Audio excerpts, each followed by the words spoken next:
All right. So bright. Now who's the rat person?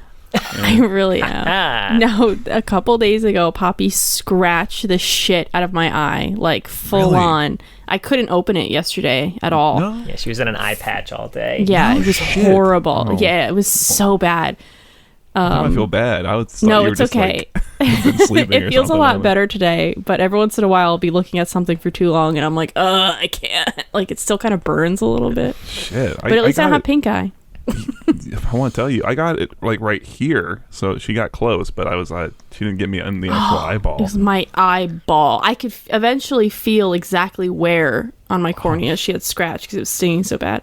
Good that God. bitch. You can kind of see it, actually. Yeah, you can. If you when you turn that way, you can see Is it kind where of cool she though? scratched me. Like a It is badass eye scar. a little bit. But it's gonna go away. It will go away. Eyes heal real quick. Yeah. Just scratch it again. Just No, please. That was horrible. You know what she did to rub salt on the wound afterwards? I was holding her trying to get her to sleep, and she flailed, got my eye. As I was like dealing with this moment of my life, she reached up and started pulling on my hair.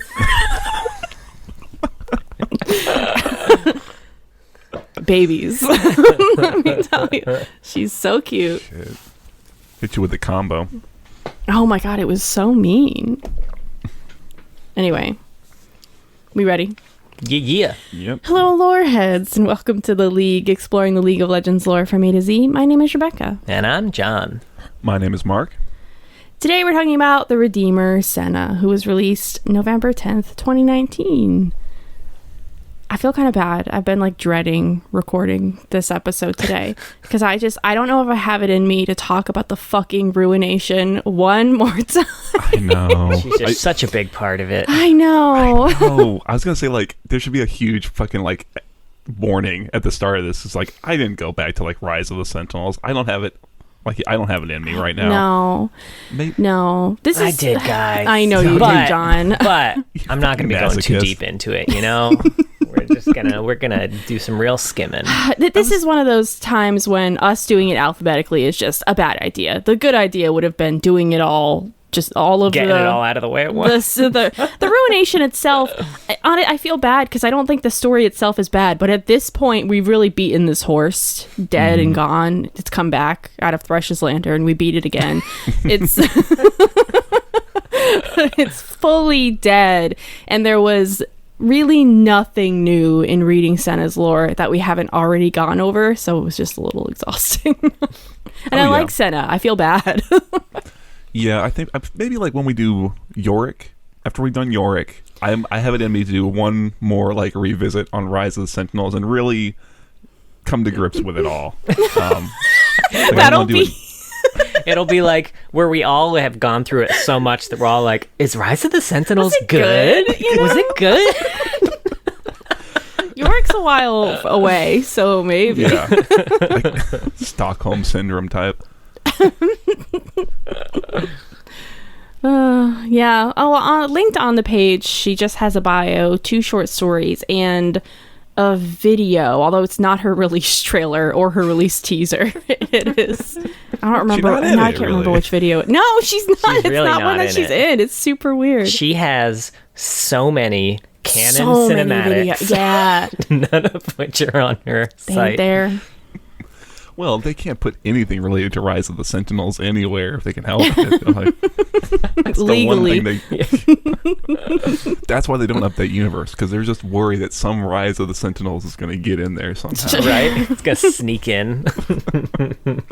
Yeah. Oh, man. Uh, All right. Her bio? yeah. Oh, what she sound like? What's Senna sound like? Fuck. I actually play Senna quite a bit. And I always do like the high noon skins. She's got such a hard voice to imitate. 'Cause it's like she such does. like it's like definitely my kind of voice, you know.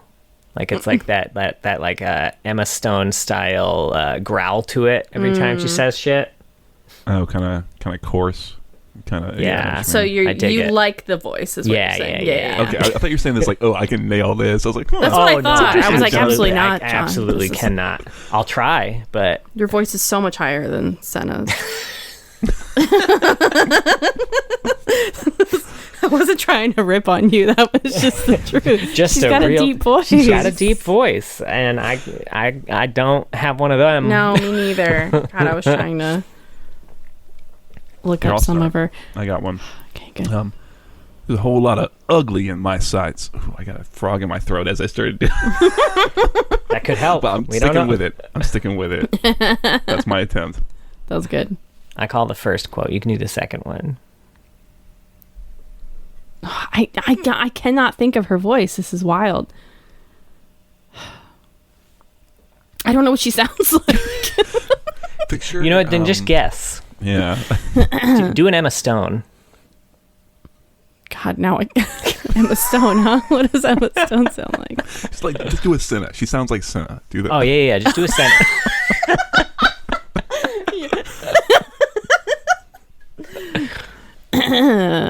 So this is the terror that waddles in the night.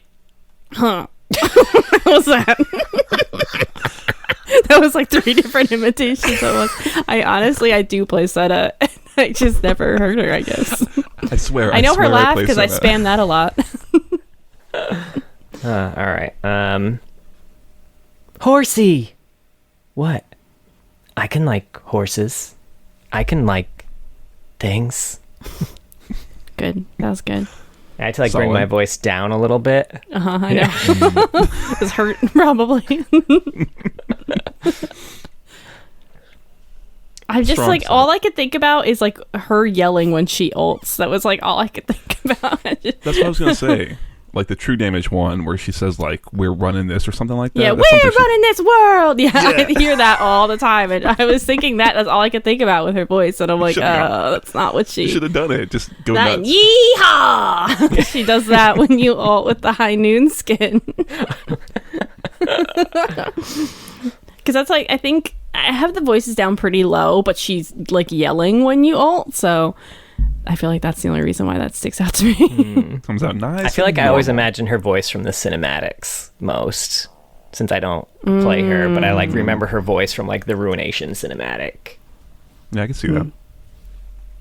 Yeah. So we want to do the bio. What have you done to this thing?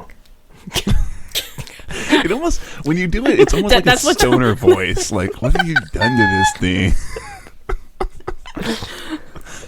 You're kind of breathy. I don't know. There's something about it. I can't do it, but let me make it clear. I think she's got a hella sexy voice. He's like, what have I done to that thing, Senna? You want to see? That makes fucking Lucian's next line seem way... Oh, what does he say after that? I don't remember. You'll have it fixed before Mudtown.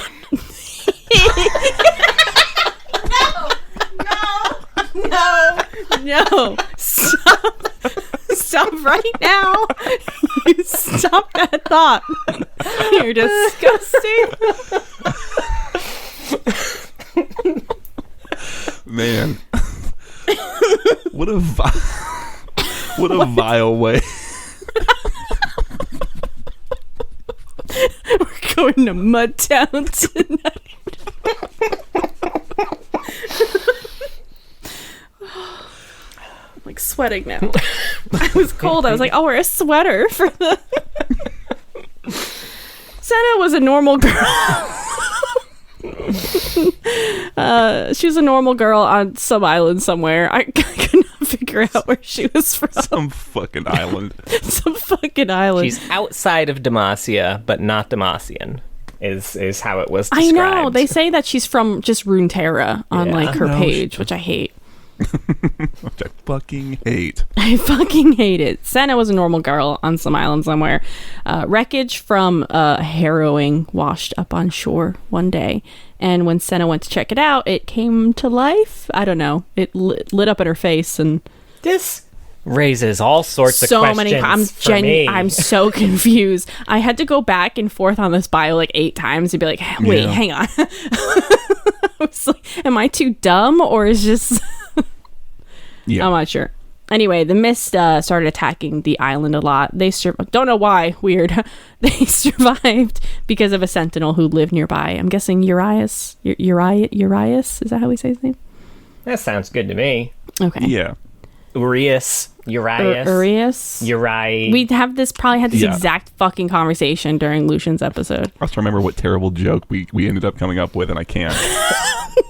I'm sure we'll come up with it again and not remember that it's the same terrible joke. Because that sounds like us. Anyway, Senna came to realize that she was cursed. Don't know why. So weird. And the mist was drawn to her specifically. This is when she mentions Urias by name, a sentinel and Lucian's papa. He wanted to figure out why the mist was hunting Senna, because for some reason she didn't tell him. This weird shit washed up on shore once and I touched it and it glowed life, and immediately afterwards the mist started hunting me, but whatever. Anyway, he also wanted to train her so she could survive the mist as well. So Senna really couldn't go anywhere because the mist always followed her. They'd like go to a town and then everyone would die the next day. Super rude. Fucking bummer. Yeah. Even Urias was killed eventually, and Senna went to Demacia to tell his family of his passing. Really just Lucian. That's how she meets him. Who insists that he go with her. She eventually trained him to fight with sentinel weapons, and then they fell in love. And then Lucian's new goal became finding out why Senna was cursed. I can't imagine why. The fight with Thresh happens, where Senna's killed, taken off the lantern, and then she's kind of just exploring the lantern now for a few years here. She learned the origin of her curse.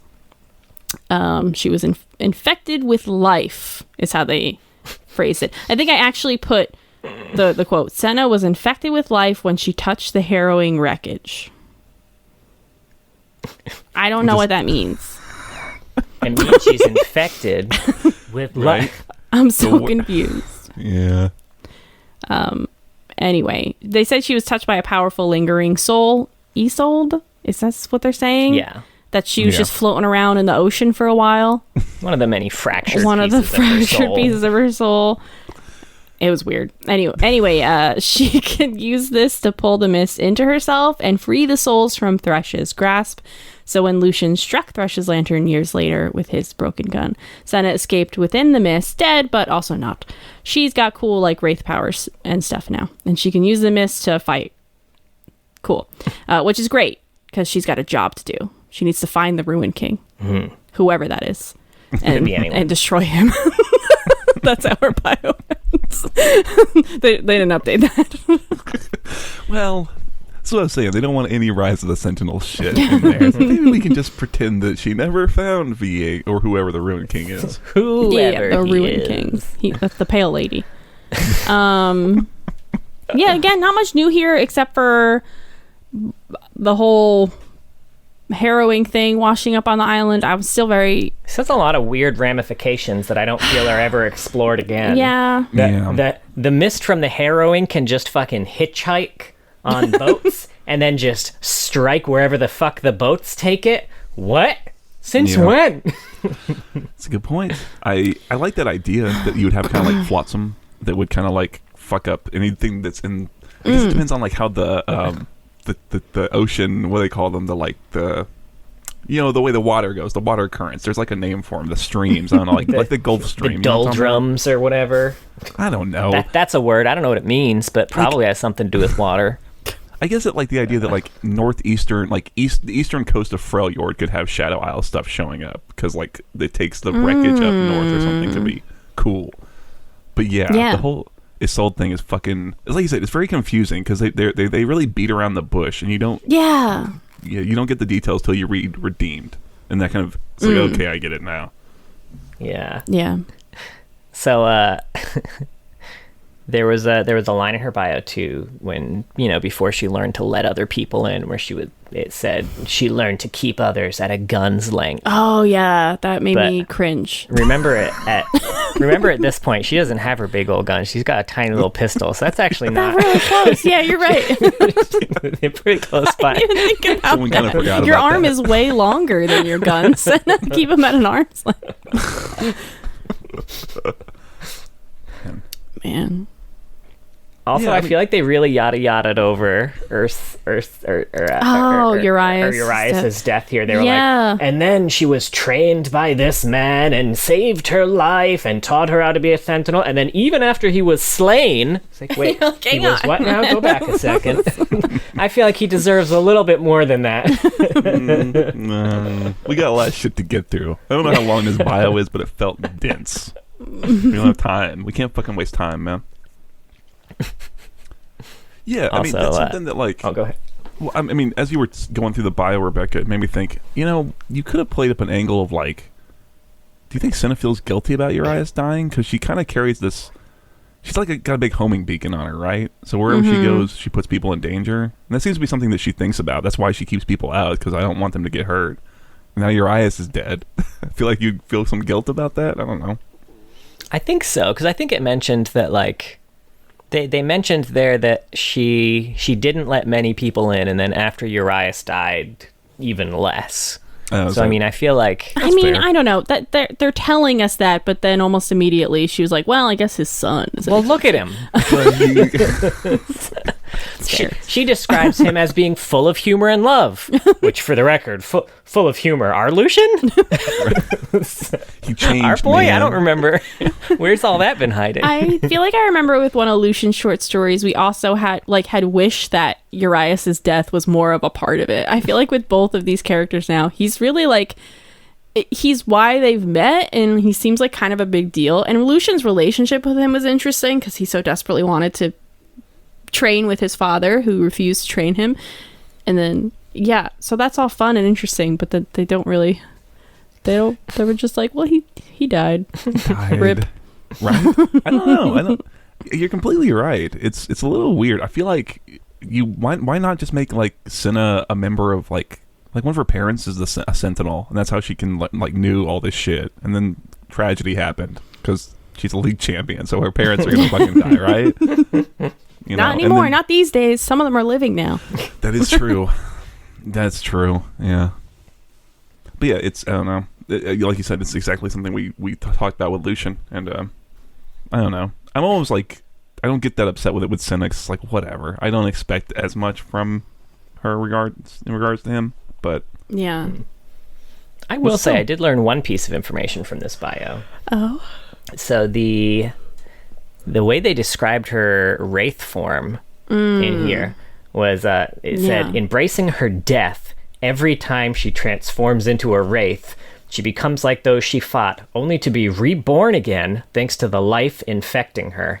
And I had no idea that's what the fuck was that. I just thought she's like, I'm a wraith now. It's cool. And now I'm a human. Woohoo! I didn't realize she had to fucking kill herself to become a wraith. Well, I don't know if that's exactly. She kills herself to become a wraith, and then she can't die because the infection of life, which just pulls her back to the living now again. I feel bad for spamming that ability in game all the time. Right? I was going to say. Make the cooldown so low. I have that note in my... Oh, really? I'm never using ESN again. Well, that seems to be something they try and get with her, like, whatever. I don't remember. I don't have them written down. The name of her, like, color story is that it's sort of like self-sacrificing, right, to kind of save the spirits in the mist. Which I guess that's in service to, but it does seem really fucking heavy. I kind of wish, like, maybe they hammered on that point more. That, like, I'm dying again. Oh, this. Yeah. You think like, I feel like you almost see it more in Lucian's reactions to Senna than you ever see in Senna. Like, the way that she always describes how, like, Lucian's looking at her when this shit happens, like, I get the feeling that, like, Lucian is fucking horrified every time, whereas Senna's just like, oh, no, it's just this thing. I die every now and then, but I can't, so it's fine. Senna's she's kind of like that about a lot of things, like about her curse. She seems kind of like, it's whatever. It's like, I just deal with it. I'm just like, I don't know, I think we should work on getting this fixed, because we're constantly getting attacked. I'd like to settle down at some point, you know? You're right. Yeah. Yeah, by David Slagle, by the way. I don't know if we... Oh, no, they never credit the bio on the universe page. I would be curious to come at this bio with no knowledge of Isolde. Like, before any of the Rise stuff had happened, like, how would I feel about some of this? Maybe it would be more like of a mystery hook, like, ooh, what's going on? Yeah, it's true. Yeah. I mean, it is kind of cleared up, I guess, at the end of Redeemed.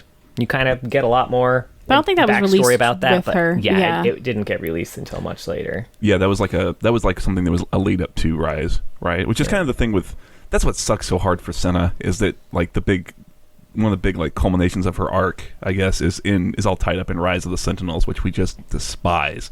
So it's like, I don't know, it's kind of hard to do a full breadth character study. You know what I mean? We keep choking. Yeah. Goddamn. All right, short stories. Sure. Yeah. So I was saying I have really shitty notes. But, It's fine. Don't worry. It's fine. It's fine. So what is it called? I didn't write down the name of it. I just We wrote down have Color the, Story. God, your notes are shit. I wrote down Color Story. I didn't write down the. I think Voices of the Dead was the Yeah. first one, and then Redeemed was after the fact. Yeah. Redeemed. I just remembered because it's one word. Voices of the Dead. I didn't write down the name of it. Also by David Slagle. Yeah. So it's.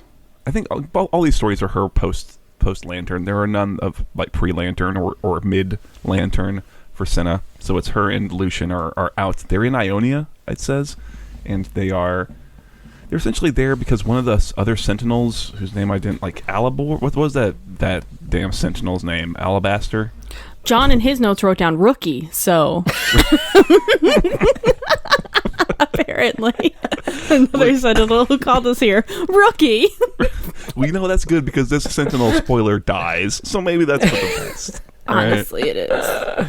Well, whoever it is has called for help, I guess. Senna and Lucian are there.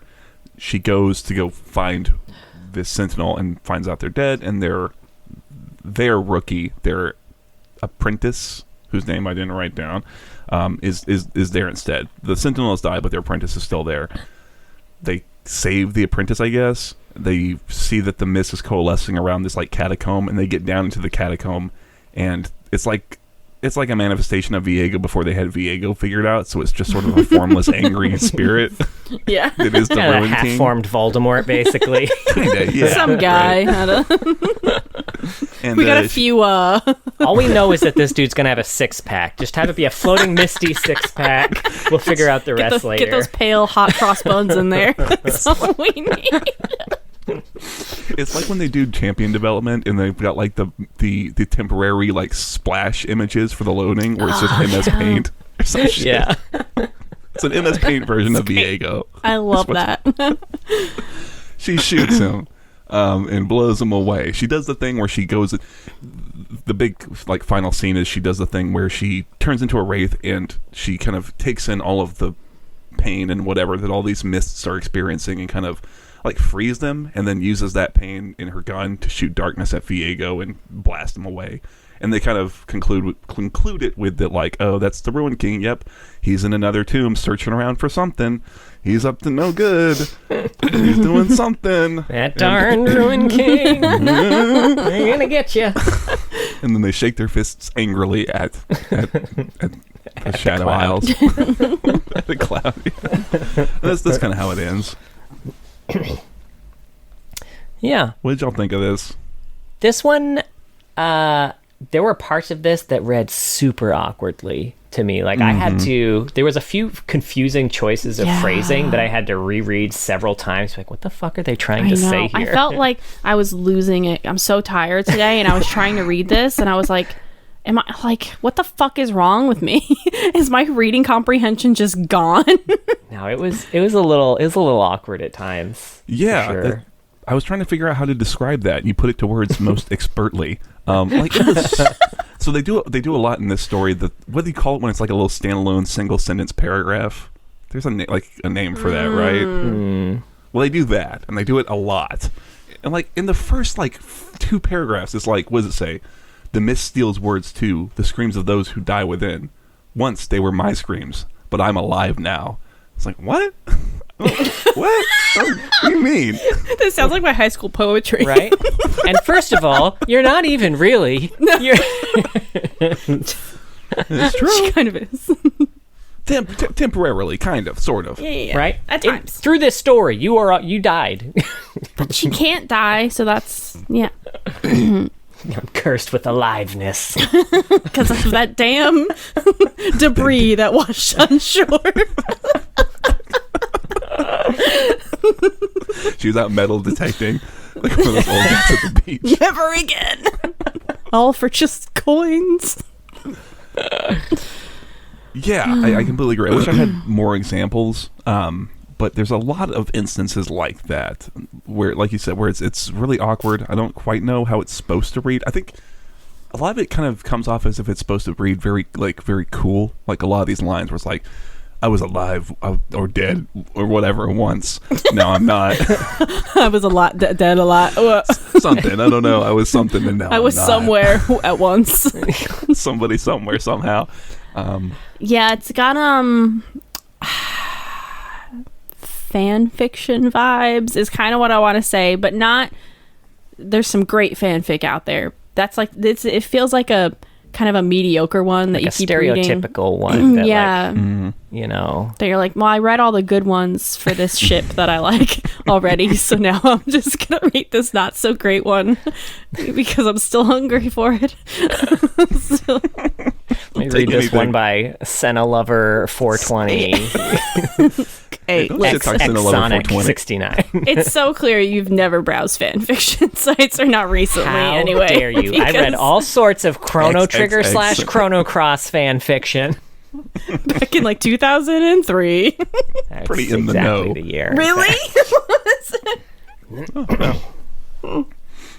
2003 between that year and 2006. So I mean, you know, You're pretty well that's when all the versed. good Chrono Cross, Chrono Trigger fan fiction was written. Sure. Yeah. Yeah, I believe it. Right. Just can't fucking keep a straight face. So, up there with one of the nerdiest things you've ever said to me. Damn. It's kind of fucking impressive. I don't know. They so there's a quote here too that said, "When I held my weapon, I held their light gleaming in the gun's two barrels." And I just want to make it clear that only one of those barrels gleams with light. The other one very decidedly does not gleam with light. Ooh, this is Fucking- what the comment that you would leave on the fan fiction. Actually, Took me out of the fantasy.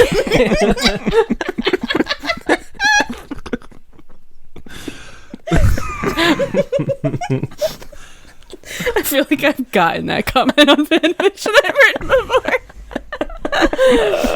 Oh god, give me war flashbacks. Also, Blaze the it fact that over. they referred to him as the Ruined King was, it didn't seem like a name that they would have given him.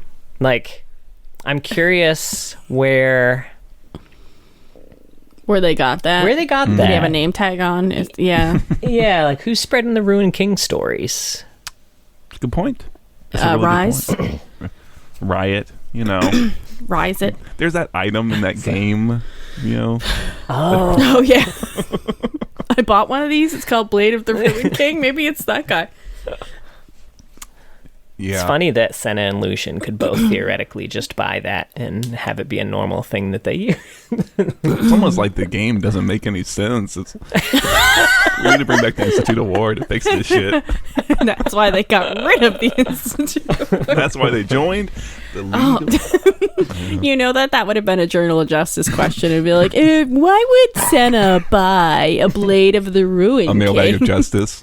Yeah. Vigo has graciously offered his sword so that he can be on the cover of Playgirl, that, you know, like whatever they would call it. Right? We didn't Play want to somewhere. let Viego into the League of Legends, so that was a bribe he gave to the highest level summoner. You High guys are too Summoner good at Ashram this. plays with his sword. And oh my god, I'm loving this shit. You guys need to make your own new Journal of Justice. I think we can make it even better than it was. I will say. You definitely It's a could. low bar, but I think we could do it. Yeah, I have issues with this story just in terms of like it's all told from Senna's perspective, which would be a really good opportunity to get a lot of her thoughts and her feelings and her voice, and I feel like it's kind of maybe not really delivering on that wholly. Yeah, I Certain agree. instances maybe. I Yeah, wish I it's could- like... I imagine, I mean, if we had read Senna before the Sentinels event happened, I would have been like super disappointed. I think the Redeemed does a much better job of filling in a lot of those holes. Like, I feel like a lot of the main problems I have with the bio and her short story are kind of fixed in Redeemed. But, you know, if we had read her before Redeemed came around. She gets a redemption, you'd say? I guess I would say that. Yeah, I would say that. She doesn't have, like, too much of a personality here. And she's a tough one because she's a little bit of a cliche, being kind of stoic, and I've got walls. You got to climb over them if you want a hug from me. That was my true Senna impression. I'm going to keep you at gun's length. You can't get closer than this to me. Yeah, which is not my favorite type of character. But yeah, there's just not, they don't expand on it in this story for sure. Right. Yeah. I think even on top of all that is that, like, if it was at least like a good action piece, I could have gone with it. But it's really kind of floaty is the best word I can use to kind of like, it just kind of moves from thing to thing, and there's not like any description of like the actual literal action. It's just kind of like, they just kind of, like I said, it's just kind of floaty throughout the plot of it. It's like, the only way I could think of it as I was reading it is that, like, the action was written like I would write action if I were writing, because I get so bored trying to describe action that I'm just like, yeah, this thing fucking happens. Like, just imagine it yourself. Just, they shot him, right? Okay, you know what that looks like. I don't need to get into it. It's like you want to write like an action scene in like a screenplay, which you wouldn't write very much of it. You know, because that would be someone else's job. When you're writing the screenplay, you're like, and they fight. Yeah. I would want to be that person, or I would want to be the person who like was like, all right, this is what they're going to do. Sure. Don't ask me to write it down. Yeah, I think that's a really great way to describe it. That's like I said, I had trouble putting it into words, but I think you really nailed it for sure. Yeah. Alrighty. Yeah. Next up is Redeemed by Philip Vargas. Yeah. Yeah, Redeemed. So this is much more recent. This is Senna and Lucian they're together. They're taking like a bit of like a vacay almost. They're like taking a bit of a break, which is nice. I like that for them. Like, it's like, yeah, you would kind of need a break. They need to like they need to take like they're taking like a second honeymoon is what they're yeah. They need to reconnect with this new version of themselves. Yes. The new us. And, what do we look like when you're half dead? And when I've lost all my humor that I guess I had at some point. We're not going to write it, but I had it. Trust me, okay? Give you the Shin treatment. Oh my God. I forgot about that. We will see. We're in the S's. We'll be the Shin real soon. Maybe Shin's fucking hilarious. Dude. I'll eat my fucking words if that guy can...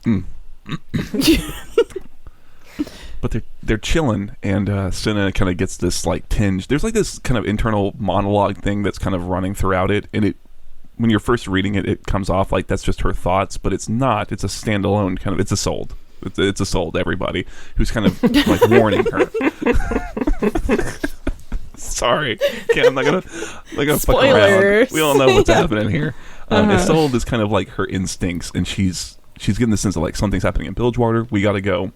A little friction between her and Lucian, and as they're kind of talking about it, or like right after they're getting ready the next day, some shit happens. Like this giant light flares in the east, and then she's just like falls to the ground and kind of blacks out. And when she wakes up, she's in this like barren wasteland that is like covered. It's just ash and like this endless dry ass plain. And she's like, I'm back in the fucking lantern again. This fucking sucks. And she's trying to figure her way out, you know, because she's been in the lantern before. She knows, like, she had been able to get like the edges of the lantern before, so she's trying to do that. She's trying to kind of rationalize her way out of it, and this voice is kind of continuing to be like, you're wrong, you're not in the lantern, this is something else. And she thinks it's Thresh. She thinks maybe at one point getting out even was all just some big bullshit thing that Thresh had like tricked her with or something like that, or that she dreamed up. And finally this voice gets through to her, and she realizes this isn't my voice, this is something else. And she is shown she's shown a flashback of what happens in the bio where she sees herself as I'm little Senna and I'm skipping along. Going to the shipwreck and getting attacked by the mist, and this time she sees something she didn't before, which was this little spark of life getting into her spine and protecting her from the mist, essentially. And she realizes, oh, that's what my curse has been. It's been you. And the Isolde's form kind of shows up, and they start having this back and forth, talking about, like, here's the real deal. Like, I'm Isolde. I shouldn't say that. I've been with you the whole time. I've been trying not to fuck with your life, but I have kind of fucked your life up, and I'm sorry. Whoopsies. My Sorry bad. about that. But you're not in the Lantern. This is Thresh. Don't get it twisted. This is Thresh, who has fucked you up in some way across, legions of, distance. I don't know. But you're not in the Lantern, and you need to get your shit figured out. Senna's trying to get out. She convinces Isolde to, hey, can you help out? Can you help me out here, please, so we can get out of here? Isolde does, and she essentially just wakes up. She's been kind of knocked out, passed out the whole time, blacked out. And Lucian, I think, was pretty sure she was dying. But she's back. Isolde's still there with her afterwards, and they know that they need to go to Bilgewater, because Isolde, while they were in this, hellscape, also relayed that, here's what's going on. Viego is looking around. He's fucking shit up. You got to stop him. And so they commit to going to Bilgewater, and then that leads into the Ruination cinematic. And that's it. The last good thing. Oh, it was but what about the one with in Demacia? With Yeah, it's some Thane? good cinematics. We'll give yeah, them I liked this one a lot. I liked there was, you could be, because of I would say there were Maybe I don't like there were this points where I could buy the fact that this is a legitimate torture thing that Thresh could have done. Maybe this actually is a story told before she gets out of the lamp. That would be cool as hell. And I could see I know Isolde's talking to her, but I could also see that being Thresh just fucking with her too.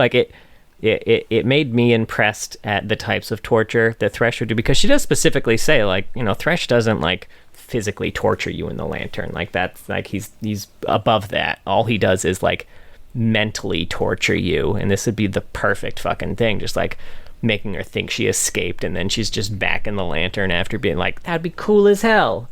Yeah. So while I didn't think for sure, I was pretty sure she wasn't in the Lantern, but there was that thing in the back of my mind, she could be, maybe. It was kind of like that scene in Arcane where we're did they just kill Caitlyn?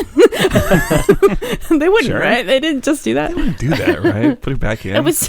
I'd never heard anyone call his lantern a lamp, by the way. I was gonna say, you called it a lamp at some she's point. a genie. I was going to say, it made me think of Aladdin, if we want to bring up Aladdin again this week. I gotta tell you, I went through my notes after I wrote them and had to change lamp to lantern a lot of time. That's so funny. I have no idea so why weird. it was just fucking lamp in my head the whole time. I was gonna say, I but guess it just- in my notes, I wrote it as lamp almost every fucking time. Ooh, his little lamp. I like the idea. He's got a little desk lamp, just holding it around. But yeah, I completely agree. I think you're talking about Senna's is very stoic, and she can be a little. I think for me, it can be a little being in the Lantern would have kind of sucked ass, even with her abilities. And she, in some ways, can seem very unaffected by it. But here, I thought she had a nice vulnerability, and the fact that she's at some point is convinced that I'm back in the Lantern again. This is what this is, and really doesn't trust his soul for a good chunk of it. It's that makes sense. I don't like that, the way she's reacting to this. Yeah, I certainly I don't have a problem with her being stoic for sure, because it makes sense to me. Even before the Lantern things, I mean, her whole life was not being able to stay in one place, or everyone would get attacked and traumatized, badly. We know what the mist is like. Mm-hmm. We thinking about those stories of Hecarim and stuff like that. It wasn't just a mist brushed over and everyone just went, ugh. I'm dead. Ugh. I'm dead now. Ugh. Oh my god, I'm so dead. I'll just lay on the It ground. attacked fucking Los Angeles. Got the valley in the 90s. But yeah, so I'm fine with that. But generally, there's more to a person than stoicism, and yeah, it's definitely more seen here, even if it's subtle. Yeah, for sure. I also like kind of the bit at the start where her and Lucian are together, but there's still a lot of like clear distance between them in a very realistic way. The way they kind of interact, and they do that thing where when you're kind of upset with someone, or you see couples do that, where they kind of talk almost past each other a little, like, you know what I'm saying? Yeah, which is like really awkward to be around in person. So I didn't want to read it anymore. I was like, can you guys take this to another room, because I'm uncomfortable. But I like that, you know. They have a little bit of that in the other color story, but I thought here it was a little more pronounced because there's not anything, like at the start there's not anything going on. They're just trying to catch a moment of relaxation, and she's trying to push to leave, and he's acquiescing, but he's obviously annoyed about it, and she can kind of tell. It's like there's a lot of unsaid stuff going on between them, and which makes sense. There kind of would be, and I would have hoped that in Rise they would have, you know, brought some of that stuff out, and we could have, you know, I'm not going to get into it more. I don't know. Yeah. But I like that hint there, or those parts there, I'll say. They had a note real early in the beginning of this story that just said they had traveled north to southeast Valoran. And I swear to God, I had to read that like 3 times before it clicked in my head what the hell they were trying to say. But got south? It's like me trying to figure out how fucking highways work. I don't understand. Yeah. Also, I think this was in her... I forget if this was in her mental dialogue before she kind of got zapped, or whether it was just narration. But it said that... drawn to a spark of unnatural life that had infected her when she meddled with a force she didn't understand. Which seems like a real fucking harsh way to say that, like, a child found a shipwreck and was like, oh, what's in the shipwreck? Yeah. As any person would have done, child or not. Yeah. Meddled in a force she didn't understand. That's fucking rude. I mean, I kind of like, there's this moment where Isolde is like, Senna is like kind of very reasonably pissed off at Isolde at certain points, because it's like, how come you left me alone and left me to deal with all this? And Isolde's like, well, you know, I didn't want to, what is it she kind of says, like, I didn't want to interfere with your life or whatever. And it says like, you've already interfered. You, like, she's more nice than I am. It's like, you motherfucker, like, you completely altered the course of my entire existence. I can't fucking go anywhere. I got rapes everywhere. Man, fuck you. The thing is, Senna, I would have interfered, but Riot hadn't come up with me yet, really. You must understand, I was an MS Paint drawing floating around. And even at the end, when Isolde, like, Senna's trying to get out and she can't, and she kind of has to, like, really convince Isolde to, like, hey, help put, you know, you use your light to get out of the darkness, Kyrie, or whatever. And it's like, come on, Isolde. I know you're like a floating speck of like a portion of your soul, but you can put your back into it. You know, buck up. Stiff upper lip, just a little. Yeah. And not to make this too sexy, but oh God. Lucian also has a quote here that says, we can sail down the coast and provision in Huldrum, but we'll also need to anchor in Mudtown. John! It's not as good as the other one. The other one really nailed it. No.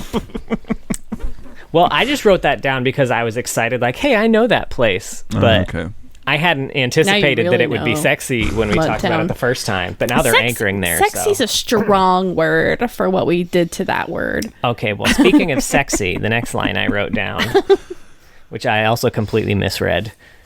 Ash fell gently on Senna's face.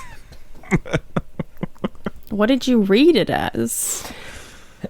I read it as Ash falling gently on Senna's face, which seems like some sexy fanfic between the Freljord and the Shadow Isles. Like Ash the person. I was like, oh my, I was so confused. I was much more crude. I thought you just misread it as ass falling, like, which could also work.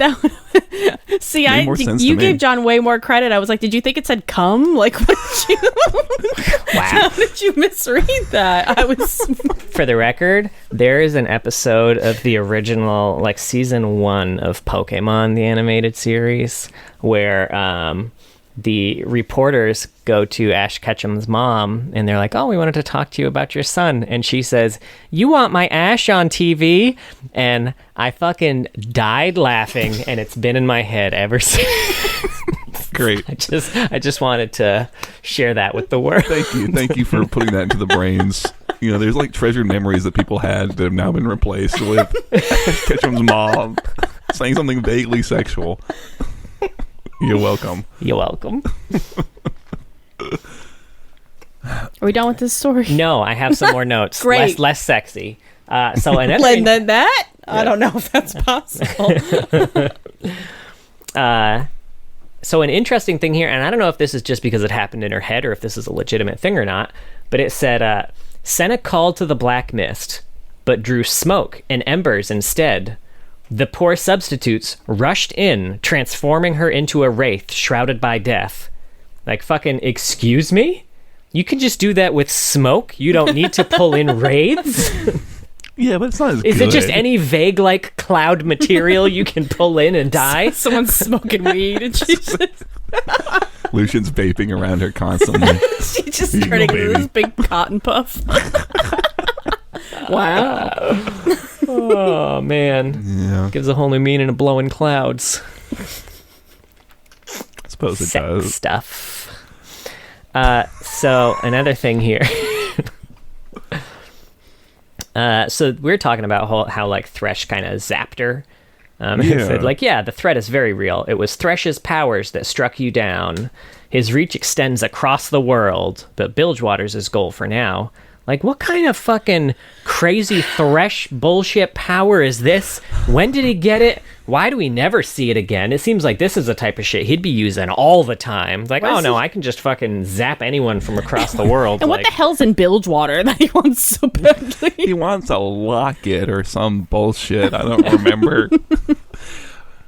But you're completely right. It's almost like the writers were like, hey, we need to explain his soul. How do we do that? Thresh gets like one Zareth R. He gets to use it once.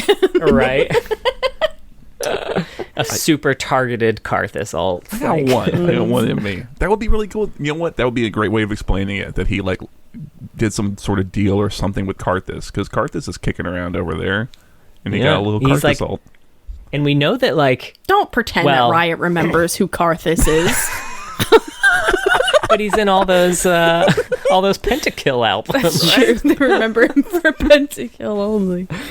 I like if they had talked about a little bit, I think I'd be cool with it, because they do like reference the fact, and I don't actually remember even if this is in full canon or whether this is just the comic of the Rise of the Sentinels event, but they do mention like Thresh says, I've been siphoning off extra dark mist that Viego has summoned but hasn't used. I've just kind of been taking a Skimming little off the cut top. to the side. Yeah, I've been skimming off the top of cooking the the dark books. mist. Oh my god, you're right. He is. That's so funny.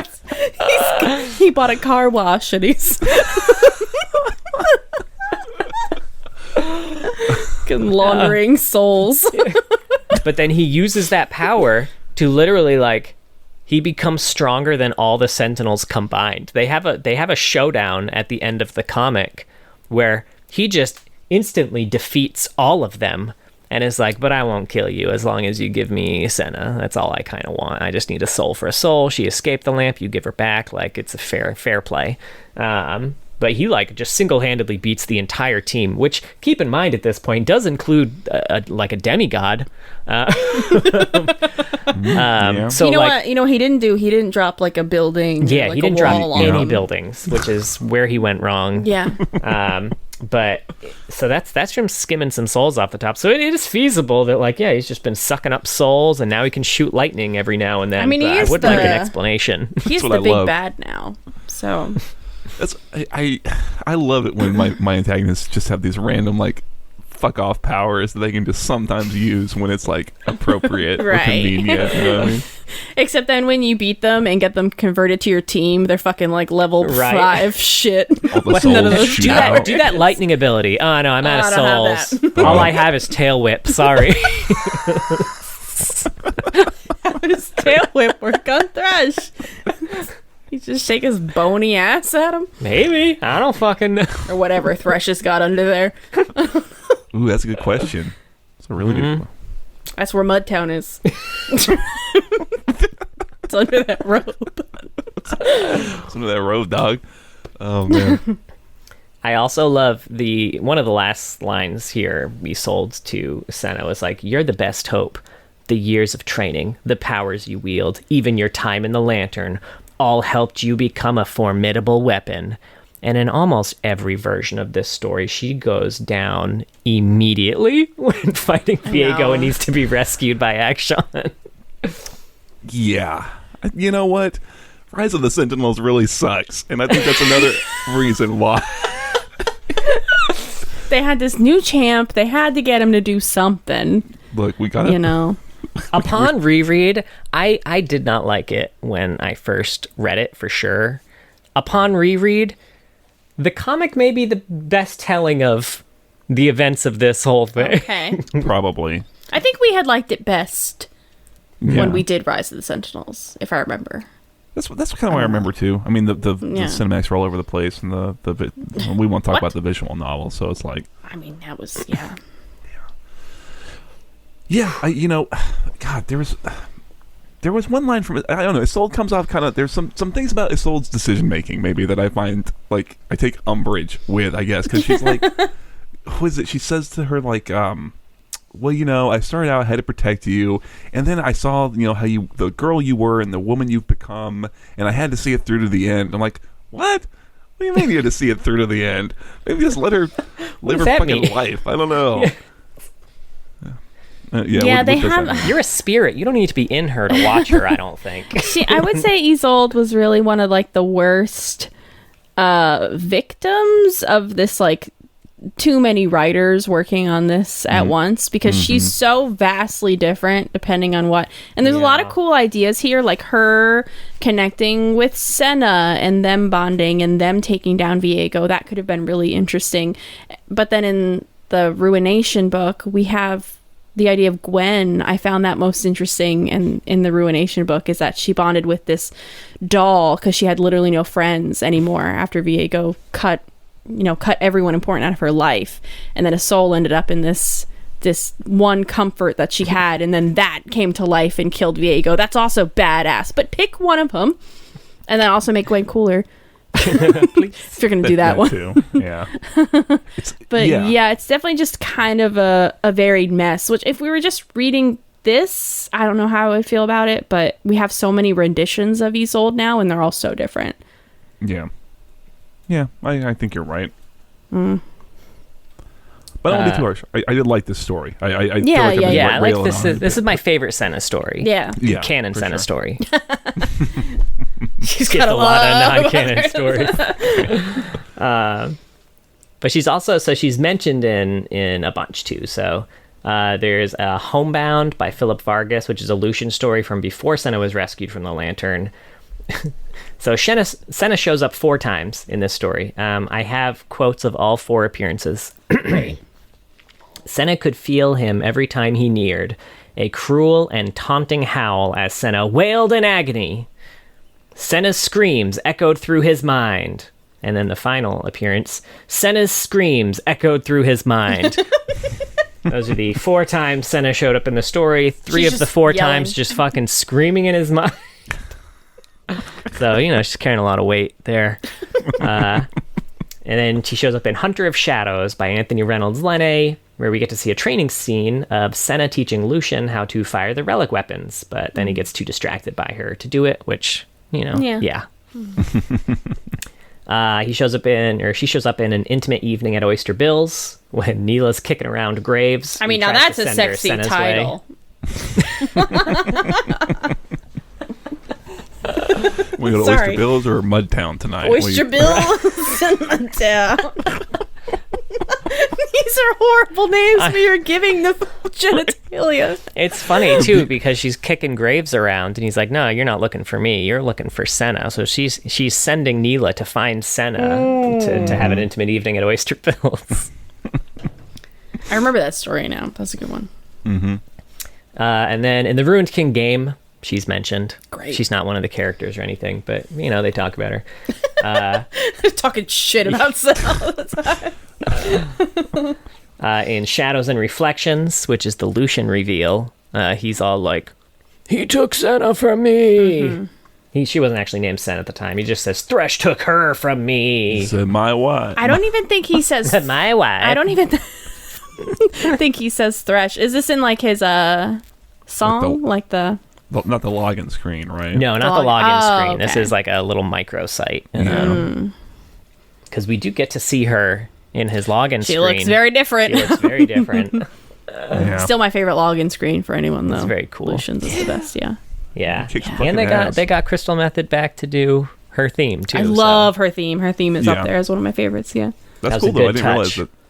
that they did Yeah, I that. didn't realize that either. That's awesome. Shit. Yeah.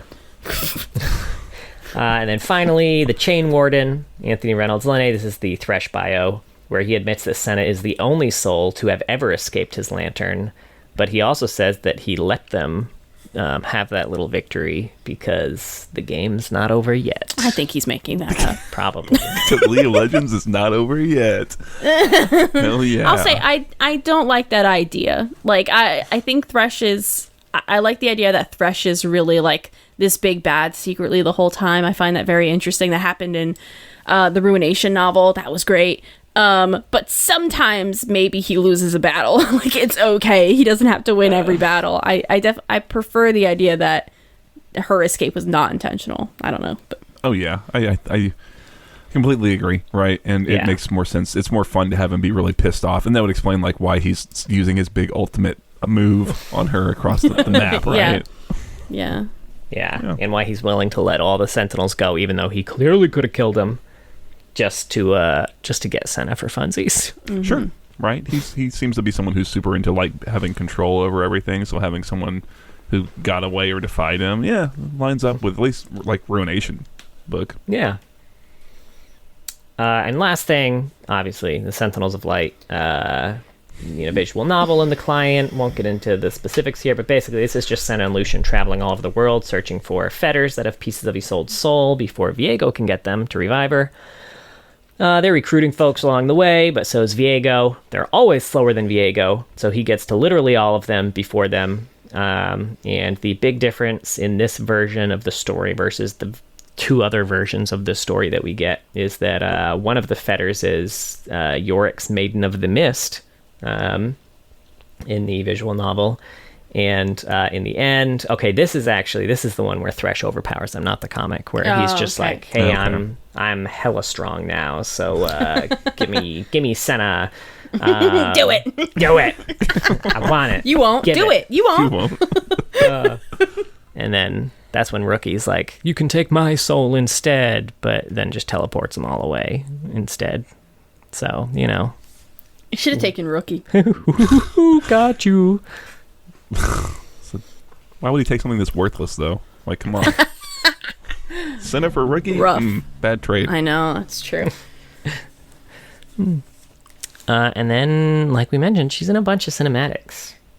I'm going to try in chronological order here. Okay. Okay. That's looking good. I'm looking at your order. Yeah, I guess technically the first one would be Lucian's login login screen. But I guess canon one, since that's a different Senna. Dark Passage. So this is a cinematic right before the climb, where Lucian is on his way to have his fateful fight with Thresh, where we see Senna's last moments and a quick flashback Lucian's having. We kind It's of like get less to than see. a minute. It's really quick. Yeah, it's very quick. We just kind of get to see Senna get pulled into the lamp. This was her teaser. I feel like I didn't see this when it was released, but I remember hearing like the wave of like, is his wife going to be the next new champion? Like a lot of like speculation on it, which was fun. That's very cool. That leads to the climb. She's not actually in the climb. But then right after that is Shadow's Embrace. which is the Lucian versus Thresh fight, where Lucian's just getting his shit rocked, but he manages to break Thresh's lantern. Senna is freed, and then when Thresh tries to hook Lucian, she shields him and sends him packing. And then when it looks like she's going to get pulled back into the lantern, Lucian runs and grabs her, which I guess works. And now she's got Big Gun. She does have Big Gun now. And green eye. Maybe she had green eye before. I don't know. Just one green eye. Yeah. Big Gun Green Eye. Big Gun Green Eye, yes, they call her. It's her lantern name. Good old Big Gun Green Eye Senna. I will say Players has ruined this fucking cinematic for me. When he's giving his wedding speech about like when Senna came out of Thresh's lantern and shot, he knew that this is like, I can't look at this cinematic seriously anymore. You're right. I don't know why I forgot about that. Everyone, please go watch Players. That's another shout out. Again, still a shout out to Players. I forgot about it until I was watching it today. I was like, I haven't watched this in a while. It's really cool. so funny. And then she popped out, and I was like, oh, that fucking speech. I started laughing watching this like really serious It's moment. really emotional moment. Yeah. Right? The comments on that video are really funny too. That one, but yeah. Now I forget. Like we didn't specifically mention her gun. I know it's in one of the stories that explains it. I forget which one. It might be the basically, bio even. Yeah. In case you're curious about her gun, Well, sorry. her you really fucked that one up. I gotta cast off blame. I gotta shove it on whoever did that one. This was the bio. I don't know. So the guns that Lucian uses, one of them was his and one of them was Senna's. When Senna got pulled into the lantern, he took her gun, which is why he has two now. When Senna was in the lantern, she met a bunch of old sentinels who were pulled into the lantern. And after she discovered her ability to kind of free souls, she freed the souls of all the old sentinels that had been pulled in, and they all left their relic weapons behind. And then she combined all their relic weapons together into this massive ass fucking gun that she wields now, which is how she popped out of the lantern with a gun she did not go in with. Yeah. Yeah. The fact that Thresh killed a bunch of sentinels is kind of cool. I didn't think about that till just now. Yeah. He's got a bunch of them. Damn, that's pretty hardcore. Yeah, especially because you have to imagine so many of them died in the original harrowing, you know? Yeah. And it makes sense, too, because when you think about, like, we talked about it a bit in Lucian's, but, like, it's not like Lucian fought Thresh that one time with Senna and then has been steeling himself for this final confrontation. Like, Lucian's fought Thresh a lot. Yeah. And he's never won. And he's done a shit ton of research about him specifically, like weaknesses, anything. He's tested all sorts of shit, just barely gets out every time with Senna's help from inside the lantern, basically. And he's still has even the fight where he did free Senna, like he didn't kill Lucian, he was getting his ass kicked and he just managed to break the lantern. So like Thresh is a big old badass. So I'm curious buffed how he learned how to fight, because in the Ruination novel he was just like a big old weasel who lived underground. How does he know how to fight people?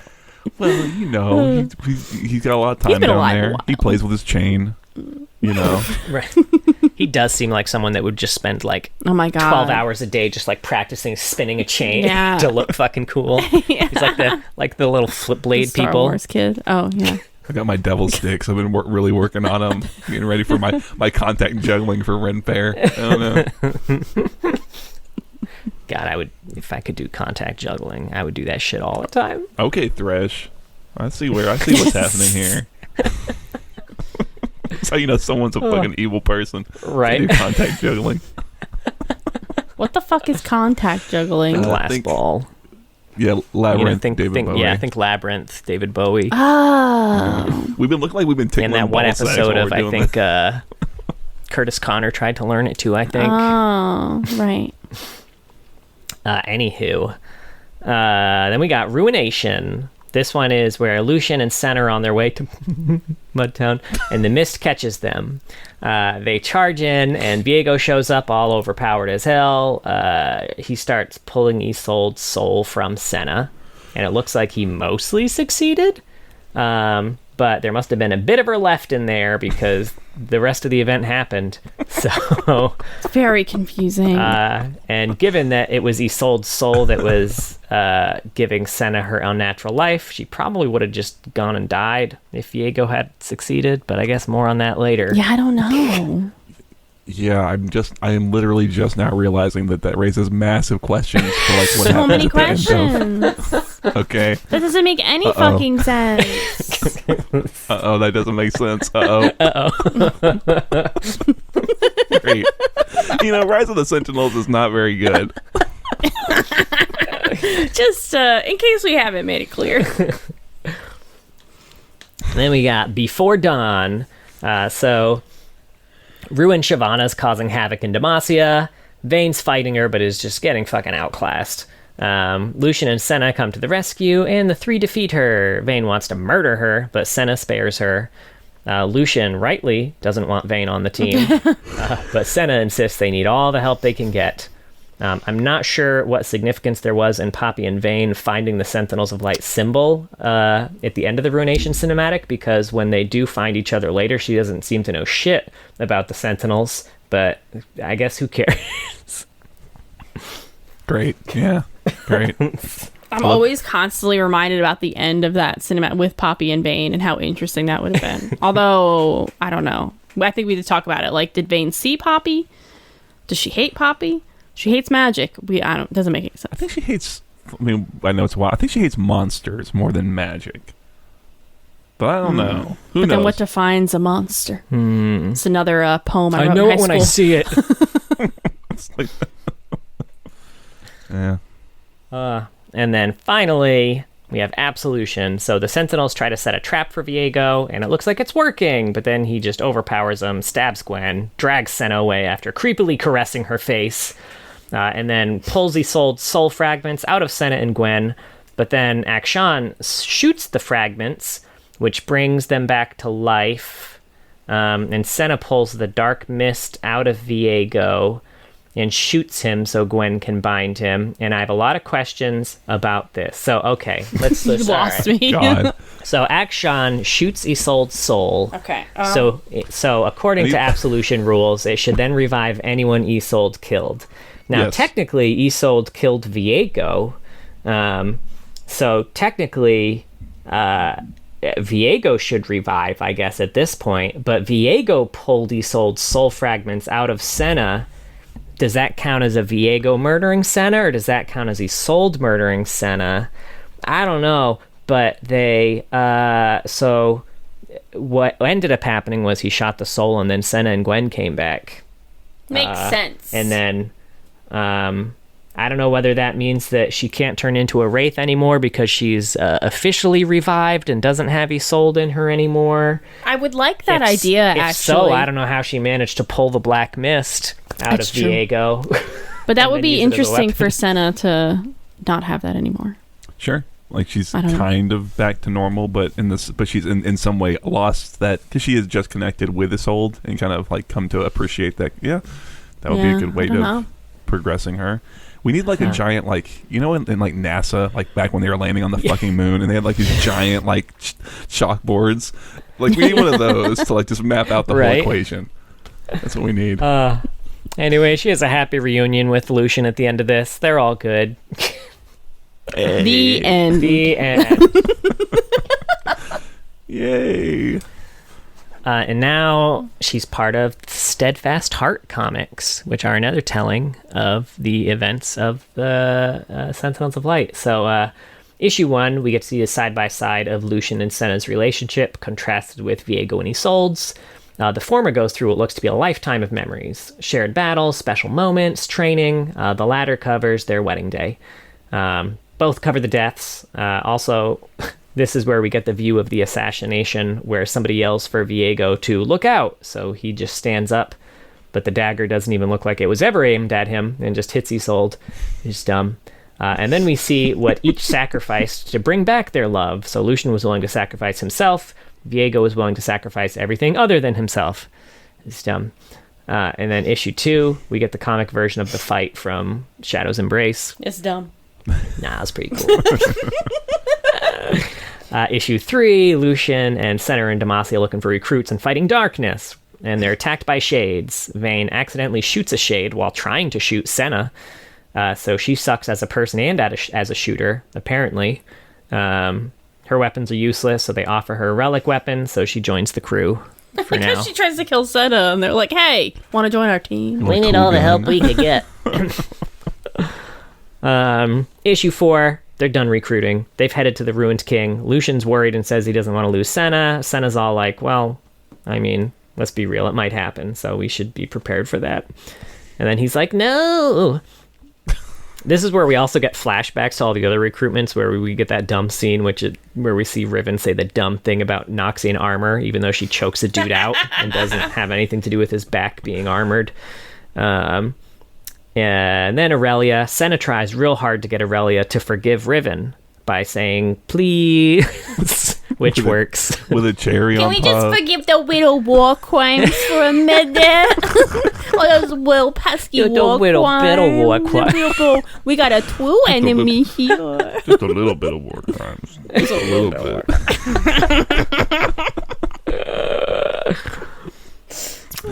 Issue 5, Lucian correctly predicts that Senna will be pissed if he works with Thresh, but then does it anyway. This didn't happen. And then issue 6, Senna is mad. But she doesn't even know about Thresh. She's just mad because Lucian left her right when they were planning to attack Viego without even a goodbye. Wow. He didn't text her back? Nope. Wow. Fucking ghosted, if you will. Wraithed. That was good. That's what they call it in In Runeterra. You don't get ghosted, you get Man, wraithed. she wraithed me. She wraithed me, man. So stupid. I love it. So yeah, they get over it and attack Viego. He summons wraiths to keep them occupied, while Senna just kind of walks forward to confront him. Lucian shoots at him, but he easily blocks with his sword as if it was bullets Lucian was shooting and not light, but whatever. And then he nothing personal kids Lucian and just fucking appears behind him with his sword right at his back. And then Senna's like, hey, Soul, do you want to fucking murk this guy? And she's like, yeah, this dude sucks. So Senna fires her gun, which teleports Viego to Camivore and binds him to his throne, I guess. Then they leave, happily ever after, while Thresh giggles hiding behind the throne. Yeah, this all tracks. I remember all this. Yeah. Pretty good. So in this one, it is Senna and Isolde who save the day. I like that she still has to just convince Isolde, like, hey, Isolde, you want to help out? She's like, fine, fuck. I guess. God. Doing my nails. But that's it for that. I have some quotes written down. Sure. Okay. That I just kind of liked. They don't really have significance. Lucian, you've been kind of distant since you came out of that lantern. Something you ain't telling me? Senna, yeah, I met someone in there. He's a ghoul. We fell in love and made ghoul babies. She's really the funny one in the relationship. Right? Senna, try to keep up.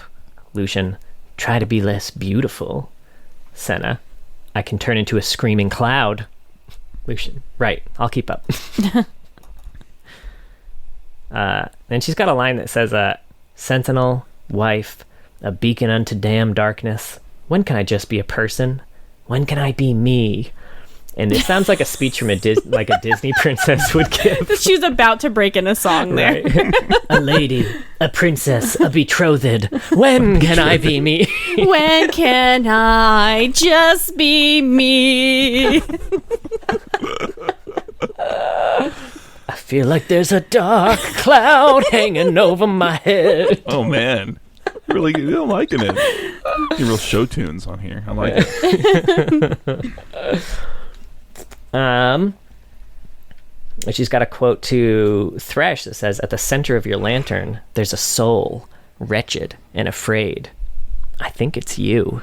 Oh, shit. Which Spicy? would be very cool if that was like, you know, a literal thing. Like his soul is actually in his own land. Like I think that makes a lot of sense. Pitiful, weak version of himself is also in prison. And that's cool as hell. Yeah, that makes a lot of sense, I think. And we kind of line up with that the the cinematic where after he gets stabbed in the lantern, everything kind of sucks back in, and that's kind of how he, I guess, reforms from it, right? Yeah.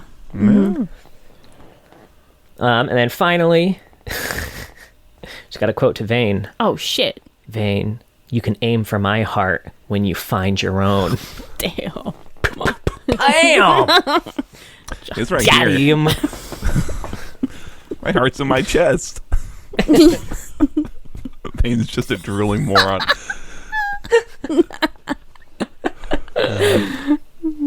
But that's canon Senna. Solid. Yeah. Yeah.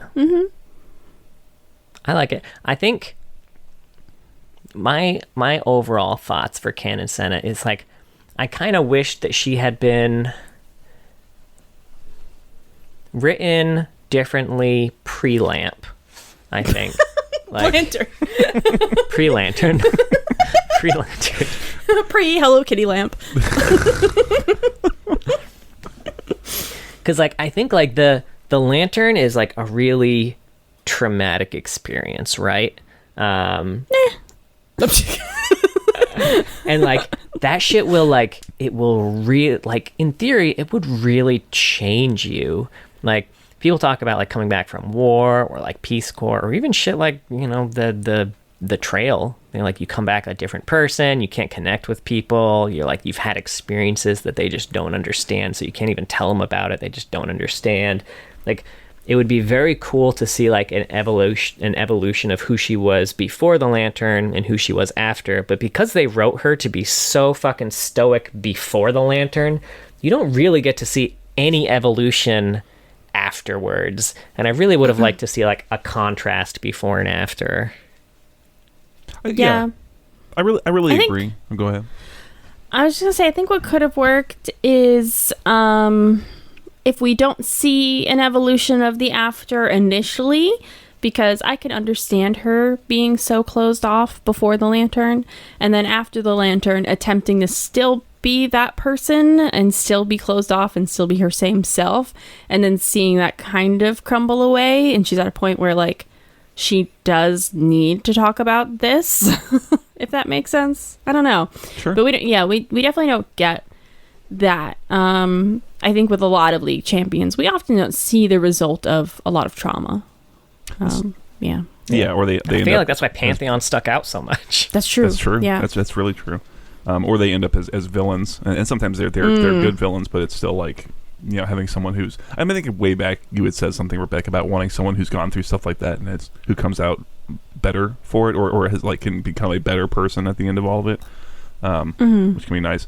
Yeah, I mean, frankly, and we've been talking about it with Lucian a bit too, that like maybe a story that showed a bit more of their relationship beforehand and how different at least Lucian was, because I agree with what you're saying too, Rebecca, and it would be kind of nice. We see a little bit of that, I think, in Redeemed, where there is, it's like I was saying, there's a distance between them because she can't really talk to Lucian about the lantern, you know, like he's had his own experience being kind of on the outside, and she needs someone else, and that's hard because it's like, here's someone who you love and you want to be able to talk about these things with, and sometimes you just can't. You need someone like Isolde who you can connect with and can help you kind of process some of that, you know.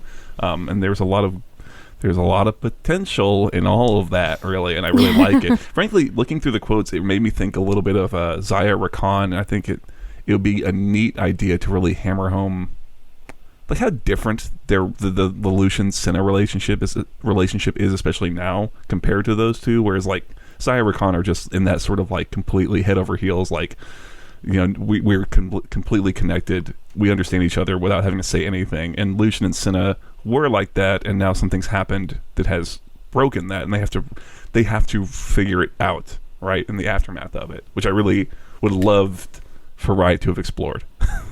You know. Yeah, for sure. I definitely want the before shot of Lucian, because everything we've seen of Lucian, he doesn't feel like he's really changed either after this. How long was she in the Lantern? It was a couple of years. Do you know how many years? It was several years.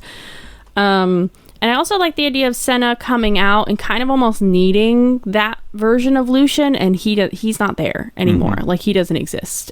So she now has to like reconcile this new version of her husband too, while dealing with this new version of herself. And he can't cheer her up the way he did, because that's kind of dead to him almost. Maybe he just needs to find it again.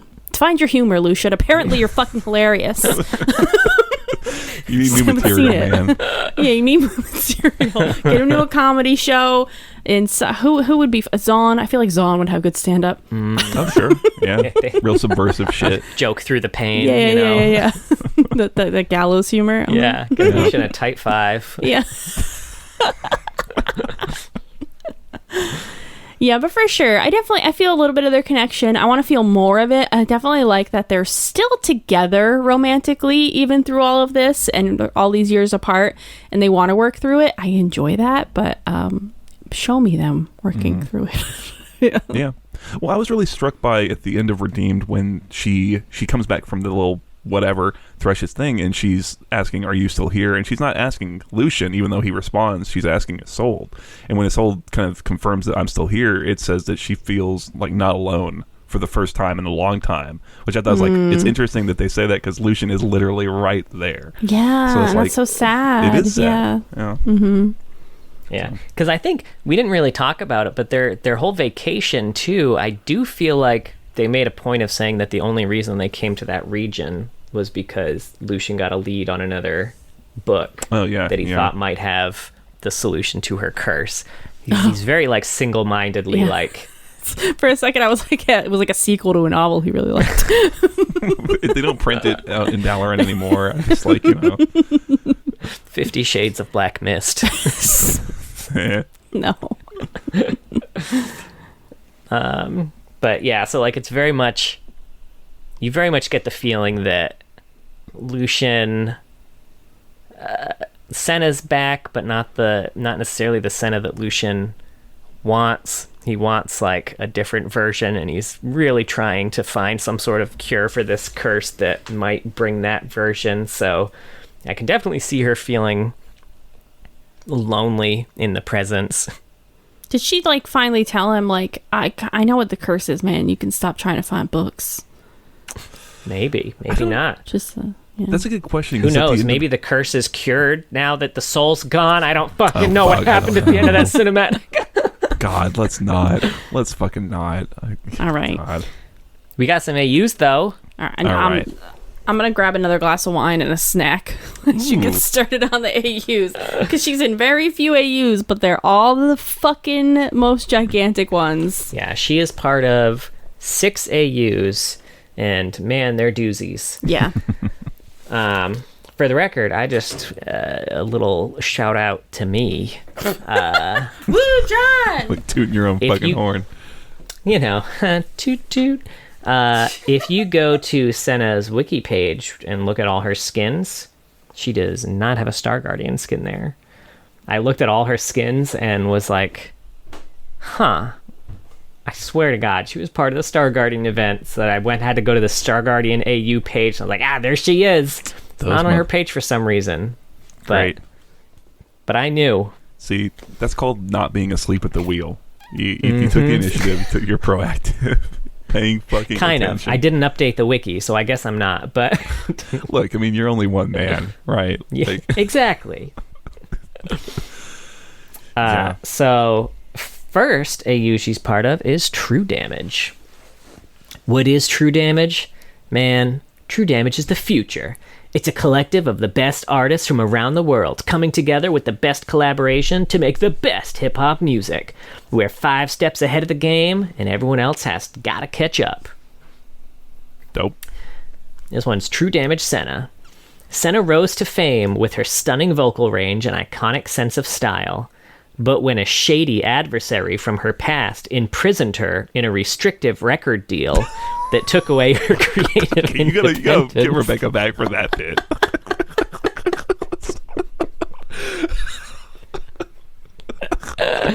All right. I know, right? I should have waited. No, it's fine. It's too late. She missed it.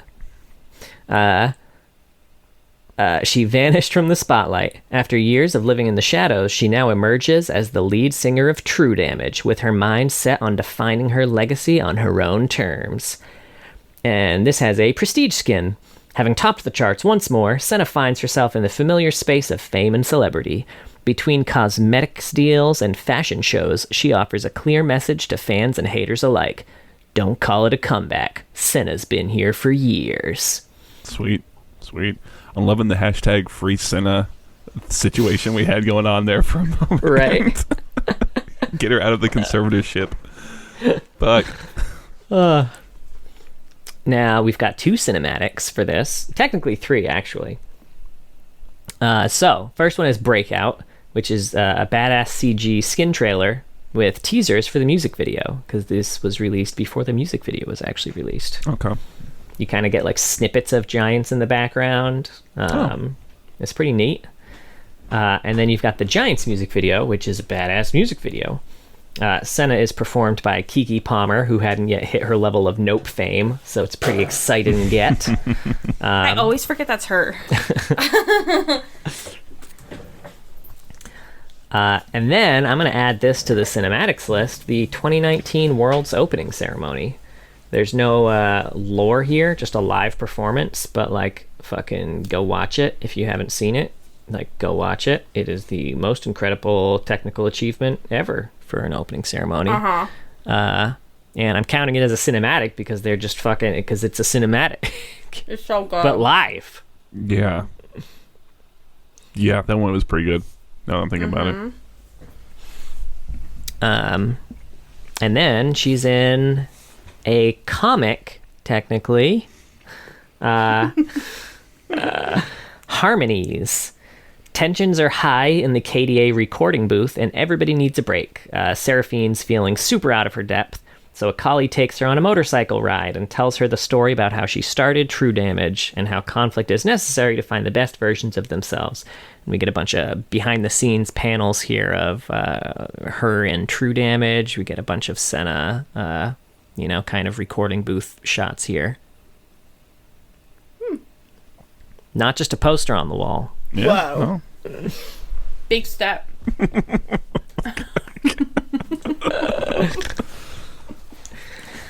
Now we got High Noon. Gunslingers and lawmen ride beneath the merciless sun of the high frontier, chasing survival and salvation in equal measure. Heaven is rubble, hell is empty, and all the devils are here.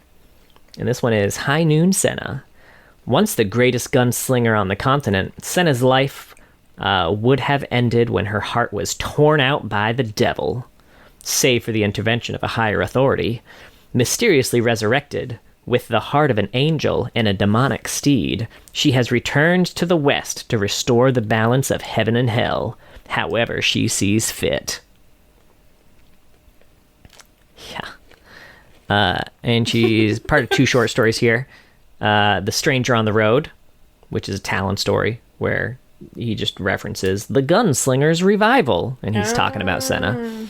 And then in The Man with the Grinning Shadow, which is a Lucian story, we get to see a lot about kind of Lucian and Senna's backstory here. So Lucian gets called to take down a devil, Thresh, but he knows he can't do it alone, and he needs Senna for backup. So we get their backstory and how she was the chief marshal, and they met during a bar shootout. He was so impressed and taken with her that he decides to hunt monsters for the government to join her. Also, That's how you impress a lady. Now, this is not technically a first breath of creation, but this is what's said about Thresh. Before spoken word could give shape to his name, all living things knew his face, the skull of a beast, hateful and burning, gazing balefully down upon them. So, I mean, it's pretty close. Man, this story is so fucking cool. Like, fucking High Noon is so fucking good. I read this at this point, and I know it's mostly Lucian, but like, if you have not read this, you are actively fucking up. I will say right now, and that includes past me, because like, damn, it is so like when they're talking about Thresh, they're talking about how like he's one of like the primordial gods that survived every other god dying and like feast because he's so full of like the desire to destroy and feast on their corpses and flesh and shit. It is. Damn, it's fucking cool. I also really like the little bar fight with Senna and Lucian because, like, Senna's got, in my mind, a little bit more of like a. She's a little more fun. She's got a little bit more of like I guess, poppy personality. A little more personality. Like they meet kind of just randomly during this bar fight, and she's kind of like got a few snappy lines to him, and like just takes his gun and is like, "Well, I'll give it back to you if you survive. Excuse me," and just goes on to do her shooting or whatever. It was a nice little meet cute for those two. It was kind of fun. It was very cool. And I think that scene was also important because it set her up to be like a super badass. Yeah. Because before that scene, Lucian was set up to be a super badass, and in that scene, it's kind of clear that like, okay, Senna's way cooler than Lucian. Yeah. He might be the second best gunslinger, but she's the first. They say that, yeah. Canon, like AU, he can't.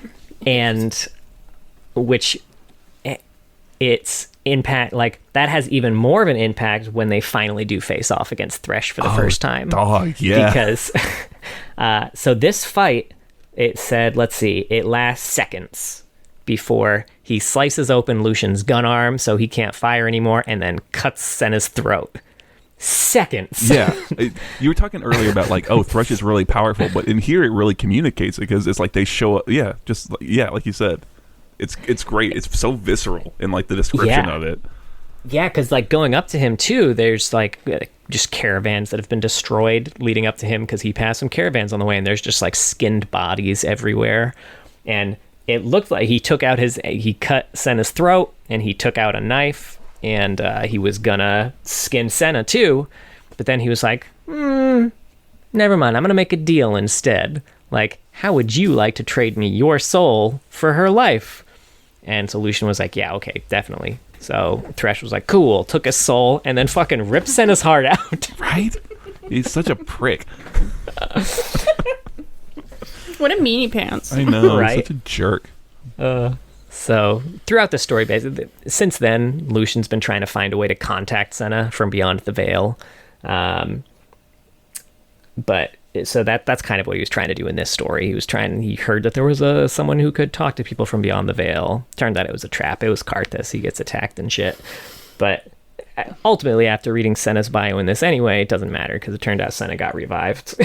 Sorry? So, but they haven't reunited yet in the AU as far as I'm aware. I would love for them to write a Senna piece in this AU and progress this because it's so fucking cool. Like, God, everyone who is in this AU needs their own piece just so we can get more pieces in this fucking AU. Yeah, I was saying we can have the animated TV show revolve around them. Dude, That's true. when Urgot shows up and the way they're describing Urgot is so fucking cool. I wish I had like the lines about him, and I would love to see that depicted in some way on a screen because it's so fucking cool. I can't. You know what describe I'd it be better. down with? If Riot doesn't release an animated show based on High Noon, I'd love a tabletop RPG that take place in High Noon. Absolutely. That'd be fun. Yeah. I love a Weird West That'd be badass. type setting. Yeah. Okay, now she also shows up in Project. Luckily, she's not in any of the stories, so this one was okay. Among the megastructures and packed streets of a future controlled by global corporations, a shadow war rages between rebellious augmented humans and newly empowered artificial beings. The winners will shape the course of history, and the losers will be forced to evolve. This one's Project Senna. A project volunteer who supposedly died during the elevation of her consciousness, Senna's mind was decoupled from the physical world and escaped into cyberspace, becoming a digital ghost, inhabiting a body of her own design. As Mordekaiser assumed control of the city, she's one of the few who understands the true threat of his ever-expanding directives. So she's not software anymore. She's got like an actual body now that She has kind of a body she designed, yeah. Okay. Just making sure I got it straight. She's so hot in this one. Yeah. And now this one has a bit of conflicting information. So Program Camille has a taunt to Project Lucian that implies that Project Senna was once a genetic rebel that was killed by Camille. However, her biography kind of disputes that. Okay. Is that just because like Lucian was like in the first wave of stuff and they kind of maybe changed it way later that happened a lot actually. Lucian was in a lot of these AUs before Senna became a champion. So then Senna got added to a lot of the AUs, and they had to work around some shit because most of Lucian's bios in these had something to do with Senna. So then they needed to try to find a way to make her cool in the AUs and not just like the dead wife in all of them. The dead wife, but she's ice. Talk about freezing. Huh? On fire.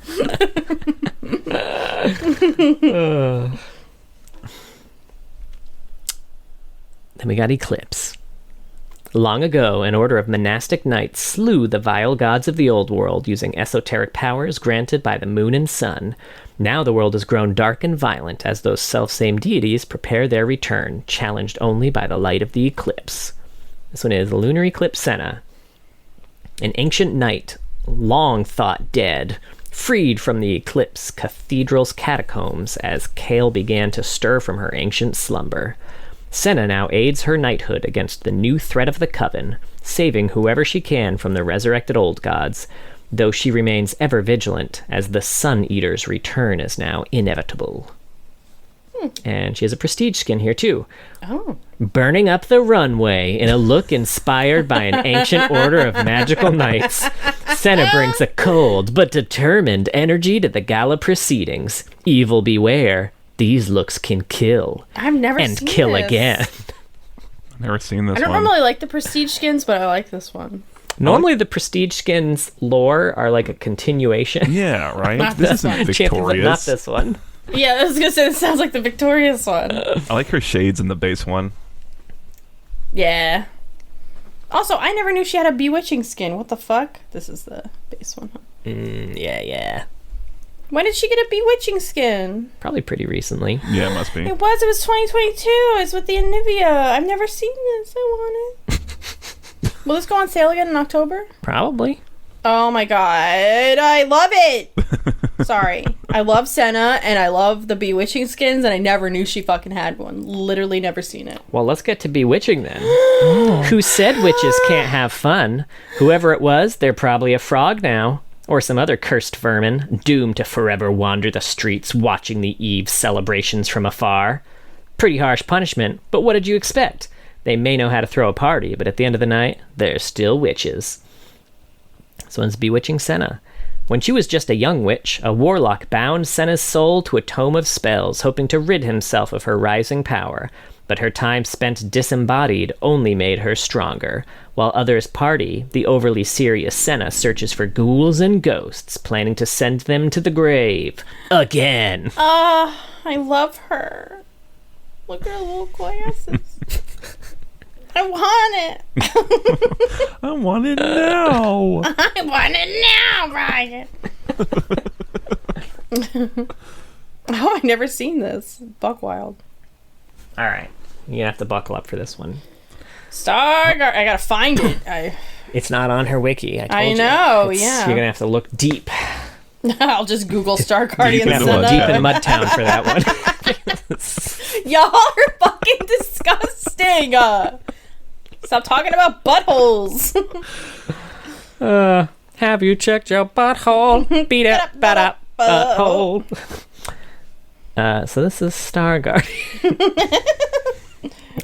Ancient enemies appear in a Valoran city scarred by Zoe's invasion, now defended by a new generation of Star Guardians. As darkness gathers in the skies above, Kaisa and Akali prepare their untested squad for a fight with forces beyond their comprehension, and the true threat that awaits beyond. So this is Star Guardian Senna. Years spent battling the darkness alone has emboldened Senna's resolve, but it also hardened her emotions. After all, when you're a Star Guardian, you know losing loved ones is inevitable. Senna's resilient demeanor hides a more sensitive side. She enjoys a good romantic manga as much as fighting any old interdimensional threat. She alone has the strength to carry a massive gun and provide much-needed tough love if the situation calls for it. Just don't expect a heart-to-heart. And her magical medium is named Giru, I think it's pronounced. He's very She probably has quotes about it, but I didn't look them up, so I'm going to go with Giru. Sure. Senna always says that she's a team of one, but that's doing Giru a disservice. When there's blood in the water, it dives right in, eager to get a piece of the action. Now that they're teaming up, this lone shark may need some time to get used to the new pack. It's not fond of sharing its food, so keep your paws away from its mango sticky rice, which is also Senna's favorite food in this AU. He's a little angry shark. He's a little angry shark. Now, there's a few cinematics she's a part of here. First one is Everything Goes On, which is the Cole Porter music video. Porter Robinson, Cole Porter. Porter Robinson, definitely not Cole Porter. It's a very, very different I want a person. Cole Porter Robinson mashup. Make that shit happen. Y'all have lost me. I don't know who the fuck you're talking about. Oh, he's like a yeah. It's like is it composer? Cool. Would you say like Cole Porter? Yeah. I'll Google it. You can keep going. Old timey music. Yeah, old people music. So she, Seraphine, and Oriana are part of Zaya's team, and they kind of help her through her grief over losing Rakan, and they keep her from accidentally jumping off a building when she's chasing a Rakan's feather in a weird dream state. So good on y'all. That's good. It's helpful. Yeah. And then she's part of the New Dreams. It's basically a series of video blogs from Zaya's team. So Seraphine's got a blog where she catches Senna reading a Jarvan Shyvana romance manga. Nasty. And then she's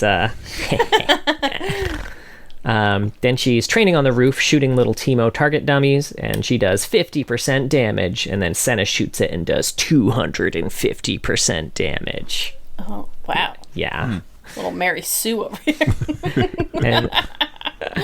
And then in Ori's video blog, Senna gets caught watching Ori practice her dancing, and then Ori tries to plays it off like, no, I'm just training. But Senna's like, you're allowed to do things for just like for fun.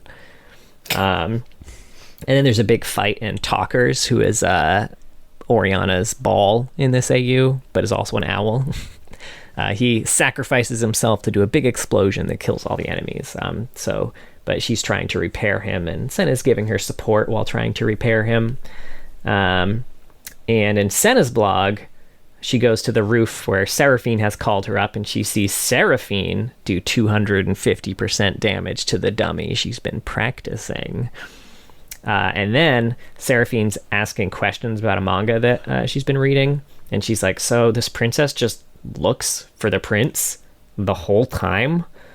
And Senna's like, they're in love. It's like star-crossed, risk it all love.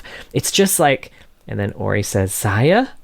And then they look up and notice that Zaya's listening to the conversation from outside the door, and she starts crying and runs away. Oh my god. And then when they catch up to her, she's like, what if I can't save him? And Senna's like, that's not how the story ends. You convinced me. Time to convince yourself. Fuck yeah. I'm really feeling it, John. Yeah. And then she's in a set of comics called Starcrossed, where Senna is the first Star Guardian that Zaya recruits for her new team. When they meet, she's just destroying a really strong shadow monster, and Zaya is very impressed. But Senna is not interested in a team-up because she's fine on her own. But then Zaya's like, yeah, but I need help. And then she also mentions that she's come back from death and darkness, and she's trying to save someone else from the same fate. And Senna becomes much more interested. She's like, I didn't realize we could bring people back from the dead. You're saying you were dead and you're back now? Tell me more. So she's clearly also lost someone, and she's a big romantic who loves the manga, so she joins. Next, they go to recruit Seraphine. She's a bit cheery for Senna's tastes, but she's strong. A big monster comes out, and they team up to kill it. And at one point, Seraphine throws glitter at Senna to shield her. That's how her shield works with the Star Guardian. That's fantastic. Senna is not a fan. I love that. Oh, man. Senna also has a line in this fight to the bad guy. It says, are you winning, big guy? Imagine that was probably a popular meme at the time. Is it not still? What year is it? I'm so old. God, are we just real quick? Are we going to get Star Guardian Lucian? Because I want it now so bad. Hopefully. Right? You gotta get out of that lamp. They win the... No, what? You Wild gotta get out of that Wild lamp. Rift is going to get it. That's true. Yeah. I think most of these were Wild Rift exclusives, Zaya's team, as opposed to... Yeah. Also, the in-game event was also Wild Rift exclusive.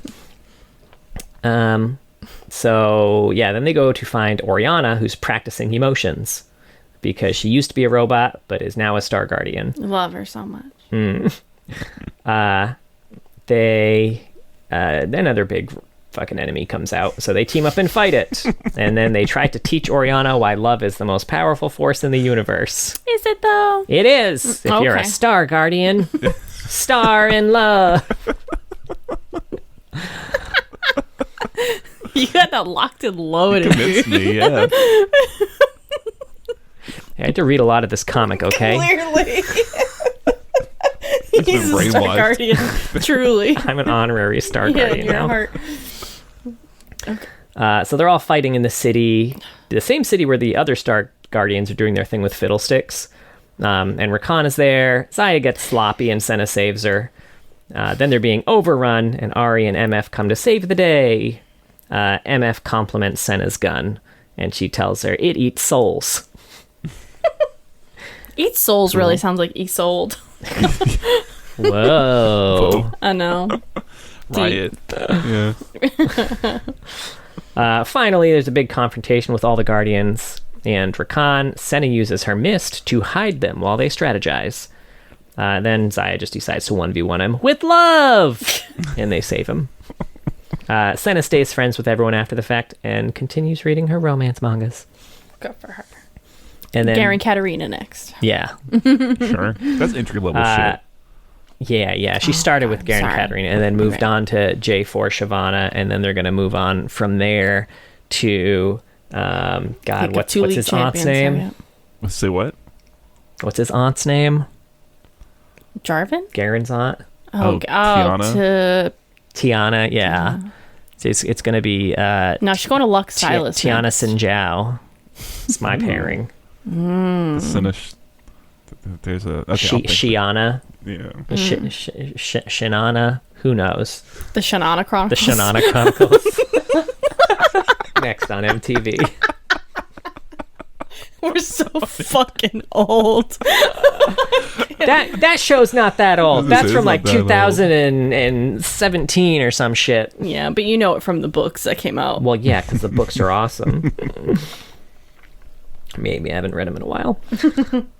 So then finally there's a visual novel called Another Sky, which was the Wild Rift exclusive version of the one that we got in the client with Kaisa and Akali's team, which is basically just like a way more in-depth version of the story in the comic. Of note, Seraphine and Senna once blow off training to play Valorant. Why? They're also trying to It's get fast. content. It's fun. It's fast. It's fun. It's neither of those things. Do they also get matched up with a bunch of level 200s or whatever? We're referencing some no, actually, it's not a Patreon content anymore. That's true. Yeah. When we all tried to play Valorant, it was bad. We got another one coming. We do. We Yeah. did try again. We did a little better. I think I was high, so I don't. I was probably in a better mood. Yeah. A little. Yeah. Shut up, John. It's a low bar. Y'all ready for some fun facts? Yep. So Senna is voiced by Cynthia K. McWilliams in both League of Legends and Legends of Runeterra, as well as most of the cinematics. Same thing with High Noon Senna. John's a big fan. Hi, big fan. Hi, Cynthia. Fun. John, I'm right fucking here. It's fine. She would never say anything to me. That's true. Fun fact, in Runeterra, before Senna was an actual champion card, she existed, but not as a champion card. She was just there are champions, and then there are followers, and she was a follower. So she was voiced by someone different in that card, and it's supposed to be her Interesting. pre-Lantern. I don't know. Yeah, Kimberly Brooks. Yeah. Oh, did I snipe one of your other ones? Wow. Oh no, it's fine. It's fine. It's fine. It's fine. I went to all the It's fine. I don't even care. I'm not even upset. You haven't been talking exclusively for the last like 35 minutes because of all the fucking AUs. Yeah. Yep, that's fun. It's fun. That's my fun fact. It's the one That's a I good got. one. It was one of the product goals from the beginning to introduce Senna for the 10-year anniversary of League. Oh. I think they nailed it pretty well. I think that was a really solid like lineup Yeah. of release, and that you know? That 10-year anniversary shit was so good. Mm-hmm. We were in Iceland at the time. I remember I was like checking my phone, getting all these yeah. notifications, like, oh, fucking Runeterra's finally out. Holy shit! Man. I didn't even know if they were gonna keep working on that shit. Just throw it, chuck it in the icebox, right? That was a long... Yeah. Yeah. Let's see. Senna is a support marksman because Riot felt like she should be a marksman since she had owned a gun like Lucian, but she should also be able to lane with him. So that's why. I can see... I like that, yeah. Sure.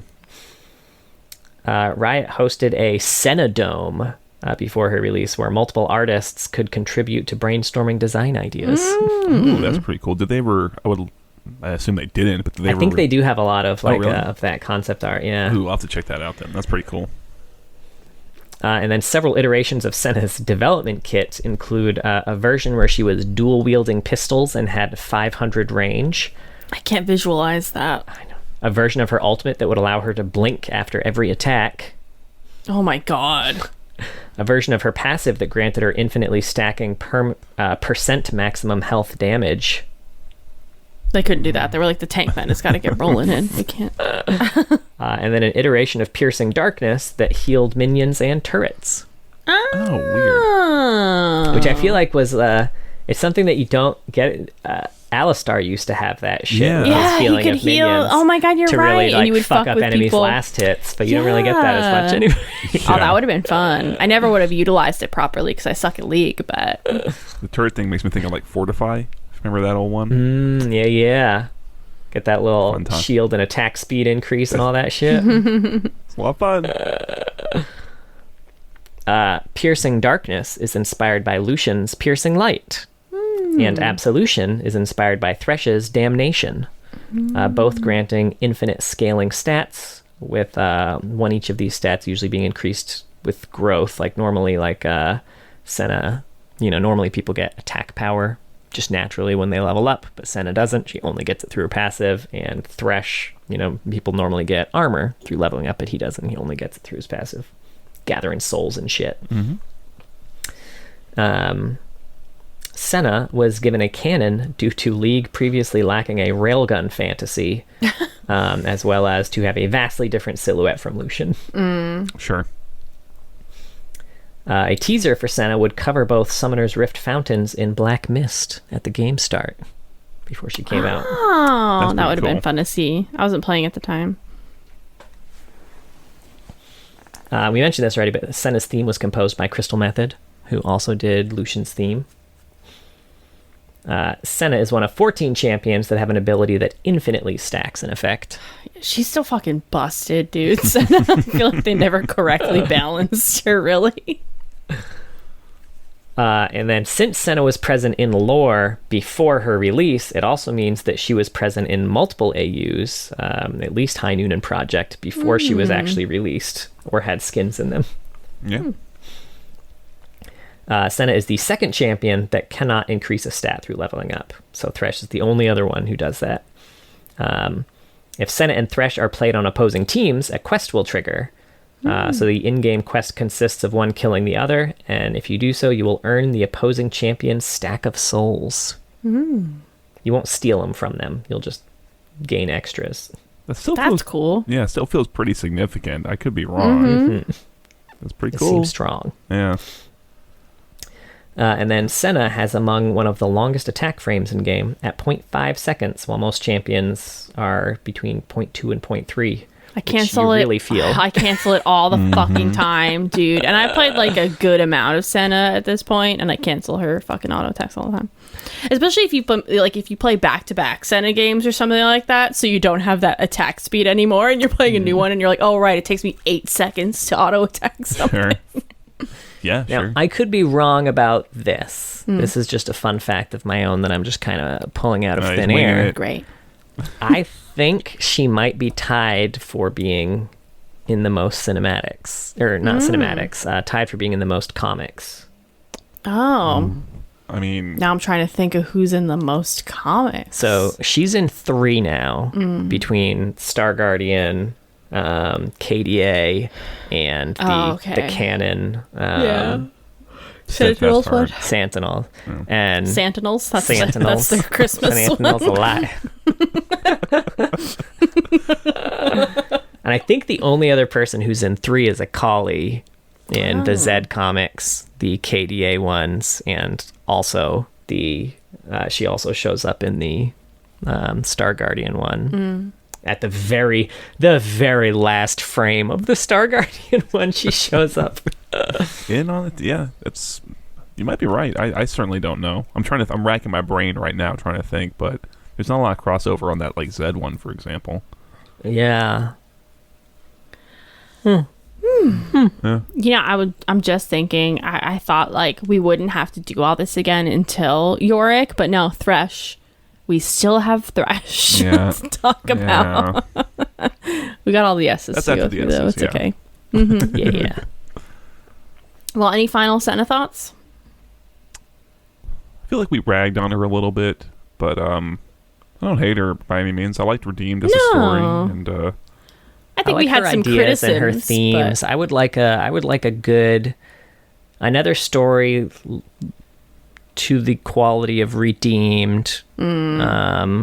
Maybe like a little bit later though, kind of touching on the where is she now, especially after Viego, because that was we know 2 things. One, like Viego was a big driving force in her lore, and 2, that Viego is not gone forever. Yeah. What is she doing now? Yeah, I wonder if like I don't know when they're going to touch on this, but it sounds like Neela is going to be the next thing that kind of comes into play with them.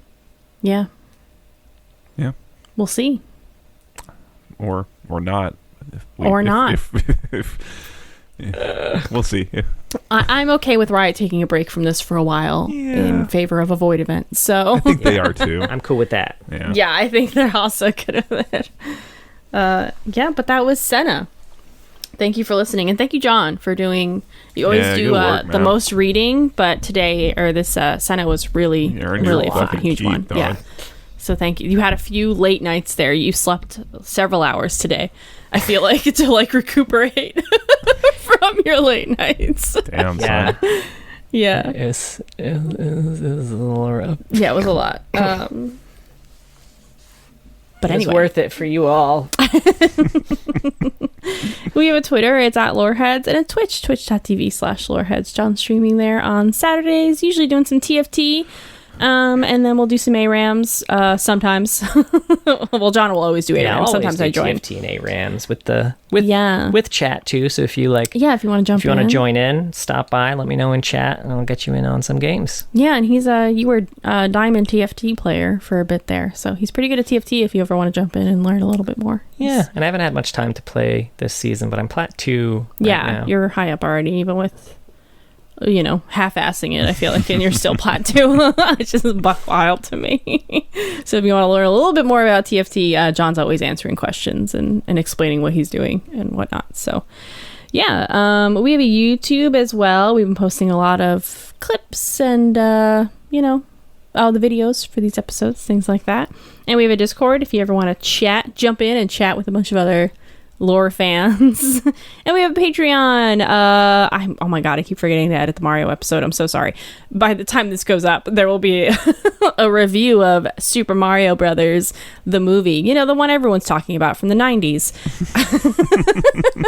We have a lot of other random little reviews and things like that on there. Thank you so much to all of our patrons. But a very special thank you to our Medarda tier patrons: Big Man Gnomes, Chloe Things, John is a Sexy Egg, King of Hearts, Shupa Mustache, and Trideca. If you were all stuck in Thresh's lantern, I would rescue you too, and I wouldn't be weird about your curse. It's cool. You'd be He'd chill. be with weird. me. He's weird about I love everything. you just the way you are. And please be sure to join us next week. We are going to talk about who I think the ultimate fan favorite champion is in League of Legends, the starry-eyed songstress Seraphy. Ooh, that'll be fun. You know what? Go read that comic I again. think I'm gonna like Seraphine. I'm gonna say it now. I know you have to choose Star Guardian all over again. How did? Oh,